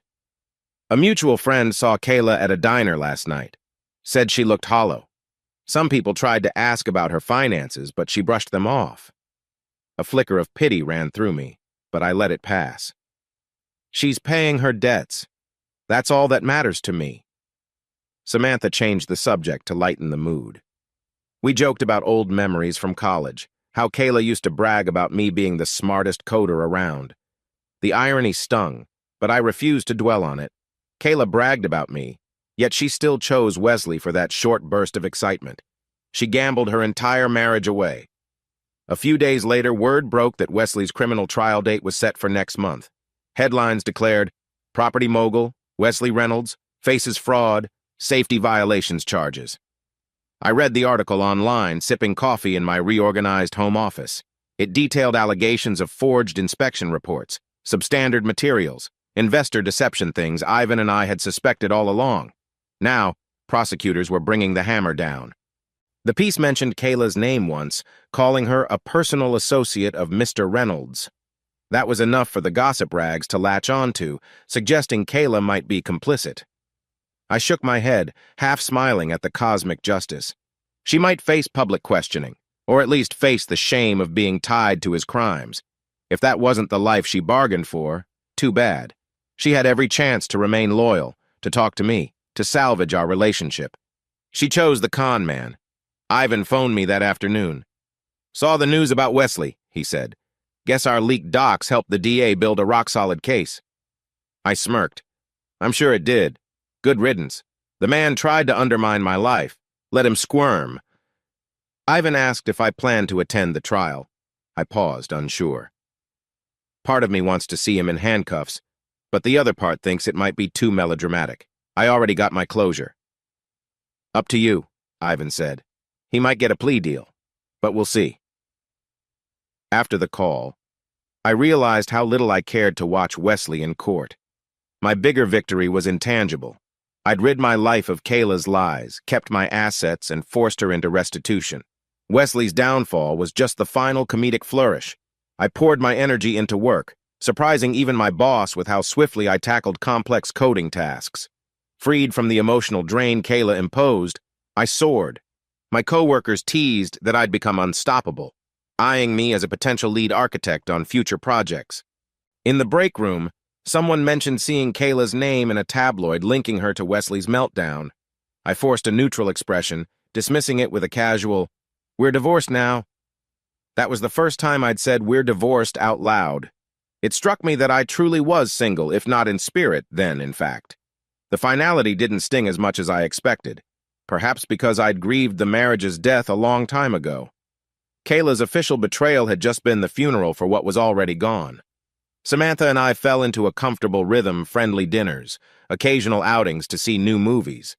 People joked we were like an old married couple without the romance. I appreciated her understanding that I wasn't ready for more. Maybe down the line I'd open that door. Right now, I was learning to stand on my own, savoring a life free of Kayla's shadow. Not long after, Kayla's father, Mr. Simmons, reached out again. He texted me, "Roger, Kayla's in a rough spot. She's back at our place, seems traumatized. She won't talk about details, but I suspect Wesley's about to throw her under the bus." I stared at the message, a swirl of conflicting emotions. Did I want to know the specifics? Did I want Kayla's father to keep me in the loop? Not really, but I recognized he was caught in the middle. I typed back, "I'm sorry. I can't help her. She has to deal with the restitution plan and her life choices." He replied that he understood, just wanted me to be aware she was safe at least. I set my phone aside, feeling the faintest twinge of pity. Kayla had thrown everything away for illusions of grandeur with Wesley. Now, with him on the brink of indictment, she was scurrying back to her parents, jobless, indebted, and socially outcast. Each day that passed, I saw the reach of my revenge more clearly. I'd orchestrated an unstoppable chain of events, leaving her nowhere to hide. At times, I questioned if revenge was the right word, maybe it was just justice. Kayla had lit the fuse, and all I did was ensure the flames didn't burn me, let them burn her and Wesley instead. The dreaded day of Wesley's trial arrived, drawing local media interest. Samantha asked if I wanted to watch, but I decided against it. Instead, I took a personal day, hopped on my motorcycle, and rode out of the city along a scenic coastal route. The wind whipped across my helmet, the ocean horizon stretching endlessly. This ride was something Kayla never liked, always fretting about risk. Now I was free to enjoy it, unencumbered. Somewhere along a quiet stretch, I pulled over at a cliffside lookout. The sea crashed below, gulls swirling overhead. I removed my helmet, letting the crisp air fill my lungs. For the first time in months, I felt pure calm. No immediate legal battles, no hidden phone logs, no rancid cologne on Kayla's clothes. I was simply Roger, a man who overcame betrayal and reclaimed his life. I stared at the vast ocean, thinking about Kayla's likely presence at the courthouse. She might testify or maybe hide in the back.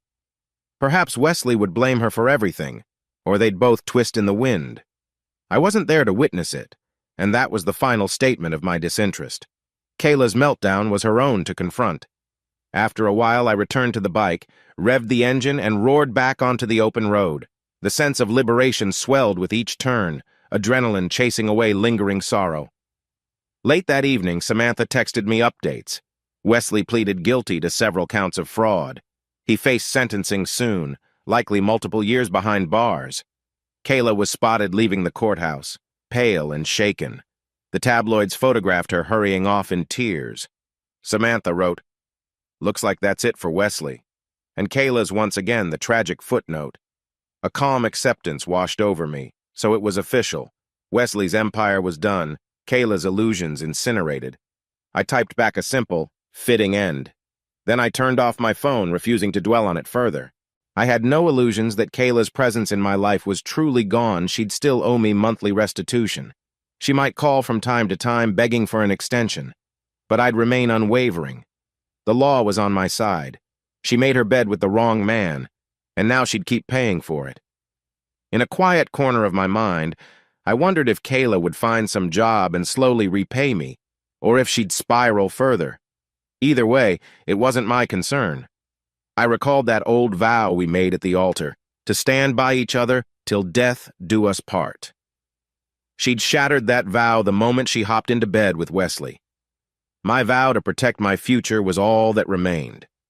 Over the next week, Kayla tried to call me twice. I recognized the number and let it go to voicemail. She left short messages, one simply sobbing and mumbling about how everything's gone.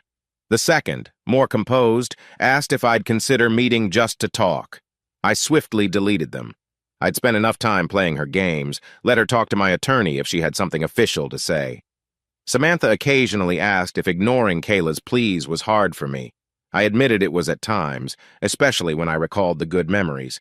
But I also remembered the sting of her betrayal, the humiliation of discovering her love texts with Wesley.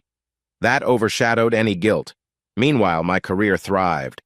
I led a new software architecture initiative, earned respect from upper management, and felt pride in my accomplishments. Freed from Kayla's drama, I had capacity to excel. Some nights when I stared at the lines of code, I marveled at how precise and honest the logic was, unlike the tangle of lies Kayla had woven. Friends began inviting me out more, and I reconnected with old college buddies. My social calendar filled, ironically reversing Kayla's complaint that we were boring. The difference was that I now chose these activities on my terms, not out of desperation to impress a restless spouse. One afternoon, after a successful project presentation, I celebrated by grabbing coffee at a trendy spot downtown. As I glanced around, I nearly dropped my cup. There, at a corner table, sat Kayla.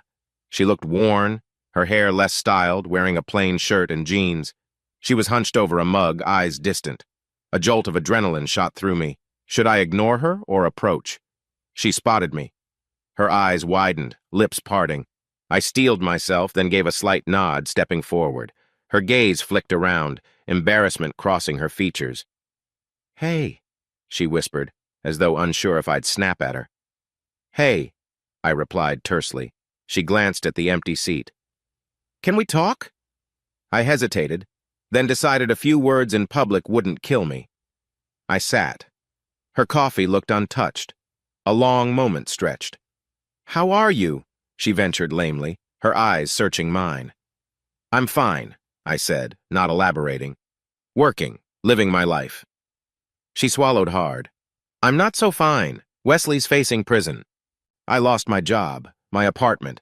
Dad's letting me stay with him, but—" She trailed off, tears threatening. "I know you won't want to hear it, but I'm sorry for everything." I studied her, remembering how she once breezed around the house, confident in her secret. Now she was a shell. "I've heard it before," I said calmly. "You're sorry because it backfired." She winced, tears welling. "That's part of it, I won't lie. But I also realize I threw away a good man for a fantasy." She let out a shaky breath. "I miss you, Roger. Even if you hate me, I needed you to know that." I let silence fill the space. My chest felt tight, but not from longing, perhaps from the final confirmation that we were done. "I don't hate you, Kayla," I said finally, "but I don't love you either. You killed that when you chose to betray me. I'll never trust you again." She sniffled, nodding. "I understand. Is there any chance we could be friends, or at least not—" "Stop," I cut in gently. "Don't ask that of me. We aren't friends, we're nothing. You owe me restitution. That's the extent of our connection now." Her shoulders slumped. "I'm so lost, Roger. I know it's my fault, but it hurts." I felt a fleeting flicker of pity. "You'll have to rebuild on your own. That's life." She bowed her head, silent tears dripping. I stood, smoothing my jacket. "Take care, Kayla." Without another word, I walked out, leaving her hunched over a coffee she might never finish. My heart pounded, but I held my resolve. The conversation was a final coda to our story. She had nothing left except apologies. I had no reason to accept them. That evening, I told Samantha about the encounter. She listened, eyes wide, then placed a reassuring hand on my shoulder. You did the right thing. If you'd let her draw you in, she'd find a way to manipulate you again. I exhaled, tension draining. Yeah, I can't let pity unravel everything I've achieved. The judge's ruling stands. She owes me, not the other way around. We sat quietly in my living room, the soft glow of a lamp highlighting how far I'd come. From that first suspicion to ironclad evidence, from heartbreak to a decisive legal victory. Kayla was left with regret and debt. Wesley faced prison. The drama had ended with me standing strong. As we parted ways that night, Samantha gave me a gentle hug. I'm proud of you, Roger, she whispered. Never doubt that. When she left, I locked up, feeling a wave of calm. The final showdown was over. Kayla had tried one last time to seek comfort or redemption, but there was no place for that in my life. I'd carved out a new path, free from her illusions. And as I settled into bed, I knew I'd be fine. My future was mine alone, untainted by Kayla's betrayal. I never intended to show up at Wesley's sentencing. The idea of seeing that man in a courtroom, pinned down by evidence and a judge's stern gaze, felt like it belonged to a different chapter of my life, one I'd already closed.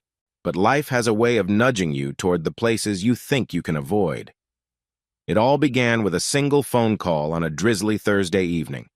I was in my living room, flipping mindlessly through TV channels, my mind still swirling with the aftermath of the divorce. Kayla was out there somewhere, presumably living with her parents, trying to claw her way back into a semblance of normal. Our final hearing had ended in her utter defeat. I'd kept the house, my finances, and forced her into a steep restitution plan. Wesley, for his part, was weeks away from facing a judge for his fraudulent building schemes. I was free, or so I told myself. My phone lit up with an unknown number. I thought about ignoring it, but some nagging instinct made me pick up. Hello, I said, bracing for the possibility it might be Kayla again or one of Wesley's last-ditch attempts to threaten me. Instead, an even voice came over the line.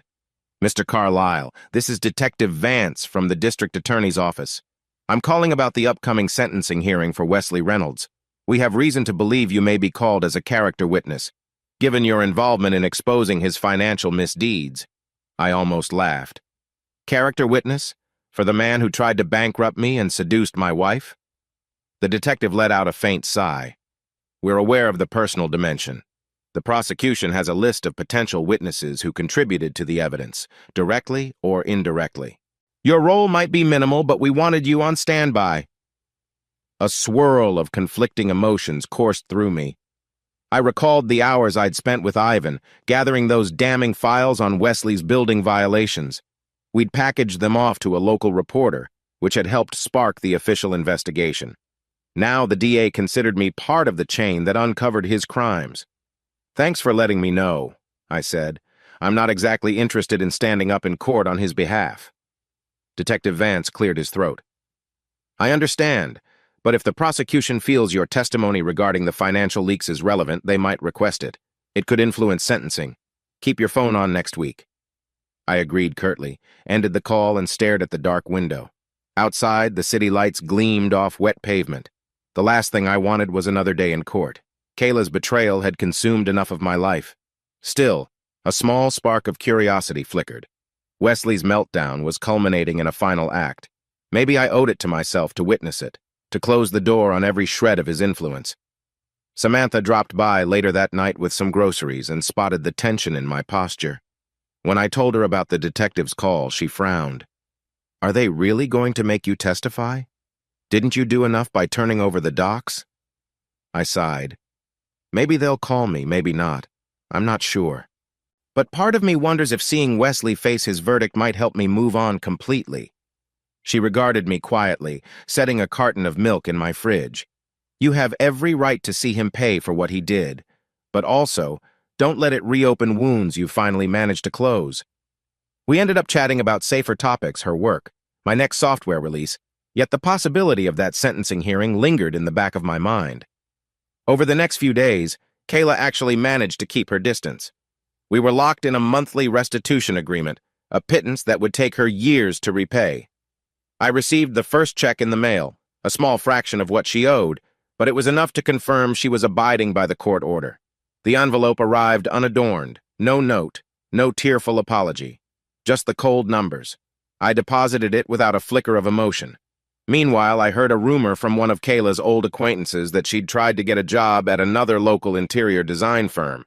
They turned her down the moment they realized how she'd been fired from her last job for negligence, and how her name had circulated in the tabloids as Wesley's mistress.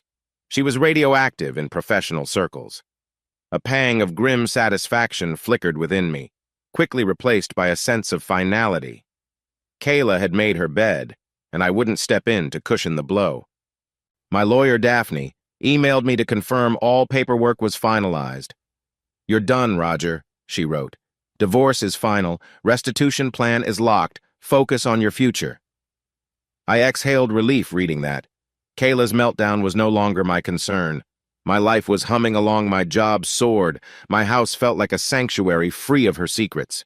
For once, I slept without that tight knot of betrayal in my gut. Ivan checked in as well, proud of how I'd kept Kayla from scamming me out of more money. He told me he'd been following the chatter about Wesley's upcoming sentencing, how the DA was seeking a multi-year prison term for his fraud and safety violations. "He's done, man," Ivan said over the phone. "You can pop champagne." But I felt no urge to celebrate. This was not about gloating, it was about ensuring Kayla and Wesley no longer had the power to hurt me. The damage was done. They'd wrecked themselves in the process, which was the only justice I needed.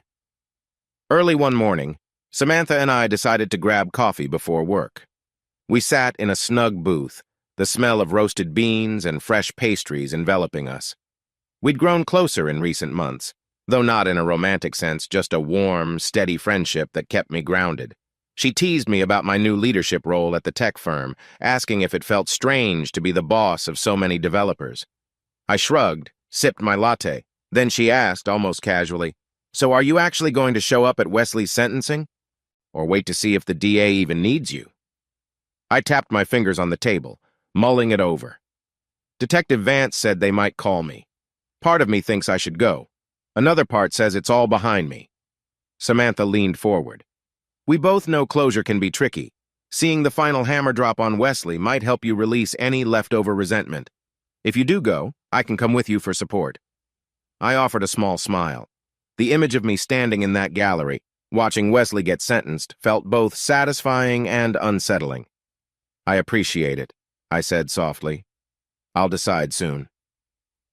As we walked out, coffee cups in hand, a drizzle dampening the sidewalk, I felt an odd sense of anticipation. Wesley's downfall had been set in motion months ago, from the moment Kayla and I parted ways. Now that final chord was about to ring. Whether or not I witnessed it in person was my choice. The sentencing hearing arrived on a crisp Monday morning. I told my boss I needed personal time, though I was still uncertain if I'd actually go. I lounged at home in my living room, flipping channels, trying to ignore the swirl in my gut. Finally, I grabbed my coat, texted Samantha, "I'm going. You free?" She replied she'd meet me outside the courthouse in an hour. The drive downtown felt surreal. Memories of Kayla's own hearing glided through my mind, the tension in my chest, the glances from reporters. Only this time, I wasn't the one on trial. I navigated traffic, parked near the looming courthouse, and spotted Samantha waiting under an awning, scanning the sidewalk. She wore a warm coat, her expression a mix of concern and encouragement. "You ready?" she asked. I nodded, releasing a breath. "Might as well see it through." Inside the courthouse, the corridors bustled with attorneys, clerks, and anxious defendants. We found the designated courtroom, the hearing for State versus Wesley Reynolds. My heartbeat thudded as we slipped onto a bench in the back row. A handful of reporters lined one side, hush-whispering among themselves. The front was dominated by Wesley's defense team on one side, the DA's prosecutors on the other. And there he was, Wesley Reynolds, the man who'd smugly stolen Kayla from me, now in a cheap suit, hair disheveled, eyes haunted. The hearing commenced with the judge, a stern-faced man in his 60s, reviewing the final charges. Fraud, safety code violations, endangering tenants in multiple properties. The prosecutor rattled off the recommended sentence, a range of 3 to 5 years plus heavy fines. Wesley's lawyer tried to argue for leniency, citing pressure from poor management below him. The judge looked unimpressed. At some point, the prosecutor mentioned how a concerned party's leaked documents helped expose the full extent of Wesley's wrongdoing. My heart gave a jolt. That was me and Ivan. Samantha touched my arm lightly, reading my tension. Then came the moment. The judge asked if there were any final statements or character witnesses. I held my breath, wondering if they'd call me. They did not. Wesley's lawyer half-turned toward the gallery, as if searching for allies, but none came forth. Kayla was nowhere to be seen, not in the seats at least. If she was in the building, I couldn't spot her. Wesley himself stood to speak, his voice trembling. He apologized to investors and tenants, claimed he never intended real harm. He blamed incompetent subordinates for forging documents.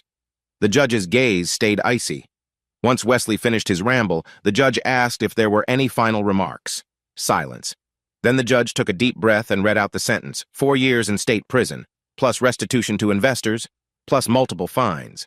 My stomach flipped. 4 years. This big-shot developer who once boasted of millions now faced a prison cell. A hush fell. The judge slammed the gavel, concluding the hearing. Reporters scribbled notes, some attempting to snap photos as bailiffs stepped forward to escort Wesley from the courtroom. He looked shattered, a man who realized his entire empire had collapsed. For a fleeting second, our eyes met across the room. His gaze held both anger and despair. Then he was gone, led through a side door, flanked by armed officers. I exhaled, my hands trembling slightly. Samantha leaned in, whispering, "How do you feel?" I stared at the empty defendant's table. "I feel closure, I guess. He played with fire and now he's burned." She nodded, standing up. "Let's get out of here." As we pushed through the cluster of people, I wondered if Kayla had witnessed this. Maybe she was outside, or maybe she'd chosen not to watch Wesley's final humiliation. I reminded myself it no longer mattered. In the hallway, a reporter recognized me from Kayla's scandal. She hurried over, microphone in hand, eyes bright with curiosity. "Mr. Carlisle, do you have a statement on Wesley Reynolds' sentencing? We know you were part of the leaks." Samantha shot me a cautious look. I cleared my throat, feeling a swirl of adrenaline. "I have no official statement," I said plainly. "The courts have spoken." The reporter pressed. "Do you think justice was served, considering the personal aspect your ex-wife, the real estate fiasco?" I steeled my expression. "Justice is what it is. He broke the law. Now he faces the consequences." She opened her mouth for another question, but Samantha gently stepped in. "We're done here." Then she guided me away. The reporter left behind, scribbling on her notepad. My chest felt tight, but I was proud I hadn't stooped to petty gloating. Once outside, we inhaled the fresh midday air. "Well, that was that," I said quietly. "He's off to prison. We can move on." Samantha looped her arm through mine. "You did good. No drama. Just the truth." We strolled down the courthouse steps, ignoring the handful of cameras pointed our way. My mind replayed the image of Wesley's stunned face as the judge read 4 years. The man who once lounged in 5-star hotels with Kayla now going to a cramped cell. My heart twinged with a complicated mixture of triumph and empathy for the sorry state Kayla must be in, but I had no regrets. That evening I tried to relax at home, flipping through streaming channels with a mild sense of restlessness. The calm after a storm can feel eerie. My entire war with Kayla and Wesley had concluded, from the divorce court to the criminal trial. I was free, truly free, with no more battles to wage. So why did I still feel unsettled? My phone buzzed. A text from Kayla. My stomach knotted. I debated ignoring it, but part of me wanted to see if she'd mention Wesley's sentencing. Her message read, "He's been sentenced to 4 years. I can't believe this is how it all ended. I'm sorry." I stared at the words, a swirl of memories flooding back. Her face, the nights she slipped off to meet him, the arrogance with which she dismissed my questions. Now she sounded lost, apologetic. My pulse thudded. I typed a response, paused, deleted it. Finally, I settled on. He made his choices. So did you. I'm done. Then I hit send. A minute later, her reply arrived. "You're right. Take care." Just 2 lines, an entire gulf of regret behind them. I turned off my phone, exhaling. Let that be the final exchange. She might keep paying me monthly, but we had no reason to speak beyond that. In the days that followed, the city buzzed with talk of Wesley's downfall. The local paper ran a piece. From mogul to inmate, the swift fall of Wesley Reynolds. Kayla's name appeared only as a brief mention of former associate. She'd become a footnote in his scandal, overshadowed by bigger crimes. My colleagues at work, fully aware of my personal saga, gave me quiet nods of respect, as if acknowledging I'd come out on top. At the office, I immersed myself in coding sprints and design sessions, channeling energy into a new software architecture. The sense of control over code logic felt comforting, a stark contrast to the chaos Kayla once brought to my life. My boss approached me about a potential promotion to Director of Platform Engineering, a role with broader oversight. "Think about it," he said. "You're clearly the best candidate." I was flattered, but also cautious. Did I want to step further into management, or did I prefer the solace of technical problem-solving? The freedom to choose felt exhilarating, a testament to how far I'd come. No Kayla nagging for exotic vacations or pressuring me to chase bigger paychecks. I was free to decide for my own reasons. Samantha was thrilled when I told her about the opportunity. We met for dinner at a cozy bistro, the clink of silverware adding a pleasant ambiance. She clapped her hands lightly, eyes sparkling. "You deserve it, Raj. You're a natural leader." I swirled my wine glass. "It's tempting. Maybe after all this drama, I'm ready for a new challenge, something that's entirely mine." She smiled. "Exactly. You've survived betrayal, court battles, and Wesley's meltdown. A job promotion is child's play." We shared a laugh. It felt good to talk about future ambitions rather than the wreckage of the past. But I still sensed a lingering shadow, a question of whether Kayla might attempt one last ploy. She'd proven cunning before. Yet with Wesley gone, her finances in shambles, and my legal fortress airtight, she had no real move left. Possibly, she was as spent as I was. On a chilly Saturday morning, Ivan and I grabbed breakfast at a diner, the same place we used to brainstorm how to catch Kayla's lies. We settled into a corner booth, the smell of bacon and coffee filling the air. Ivan tapped his fork idly. "So the mission's over, man. We turned Wesley's empire to ash, Kayla's paying restitution, and you're unscathed. Feels weird, huh?" I nodded, munching on toast. Weird but liberating. I spent so long gathering evidence, planning every step, that now I'm sort of drifting. He shot me a knowing grin. "You'll find new purpose. You're not the kind of guy who stays idle. Maybe you'll dive deeper into your career or pick up a hobby you always wanted." I recalled how Kayla disliked my old passions, my motorcycle rides, my gaming nights. Now nobody was around to sneer at them. "I might do that, or maybe I'll travel somewhere I choose, not forced by Kayla's exotic tastes." Ivan shrugged, sipping his coffee. "All that matters is you're in charge of your story now. Kayla's meltdown isn't your meltdown." We parted ways with a sense of closure. The man who once comforted me through the shock of Kayla's late-night texts and suspicious hotel receipts was reminding me I had no chain tethered to her anymore. That afternoon, I sorted through a storage box Kayla had left behind, discovering old pictures, some keepsakes from our early years. I hesitated, then tossed most of it into a donate pile or the trash, the final purge. I kept a few photos that reminded me I once was capable of open, trusting love. But the rest belonged to a past overshadowed by her deception. Let it go. Another week brought surprising news. Kayla's father reached out once more, telling me Kayla had left his house abruptly.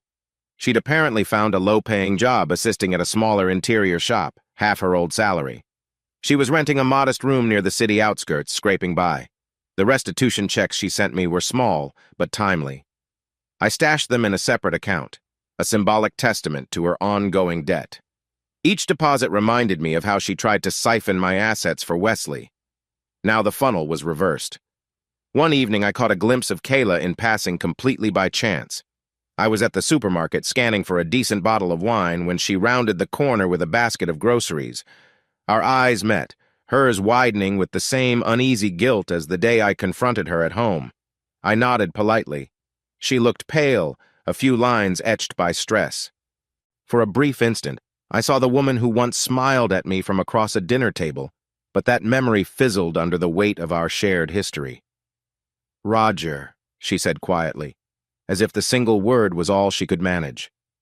"Kayla," I replied, placing the bottle of wine into my cart. She didn't move closer, didn't attempt a tearful plea. Perhaps she'd finally recognized the futility. "Just good to see you doing okay," she murmured, voice trembling. "I am," I said, unadorned, letting the truth hang in the air. She gave a weak nod, then turned away, pushing her cart down the aisle without looking back. My chest felt a pang of pity, maybe, or finality. This was our new reality. Two strangers crossing paths, her life reduced to tight finances and minimal comfort, mine revitalized. There was no need for another confrontation. When I told Samantha about it later, she asked if it stirred anything in me. I shrugged. I won't deny it's sad, but it's a sadness of her own making. I can't fix her regrets. Samantha squeezed my hand. "You're right.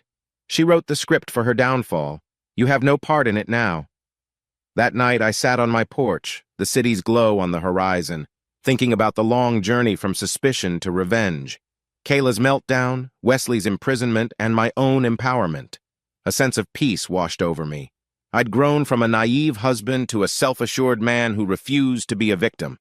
And that was enough closure for me.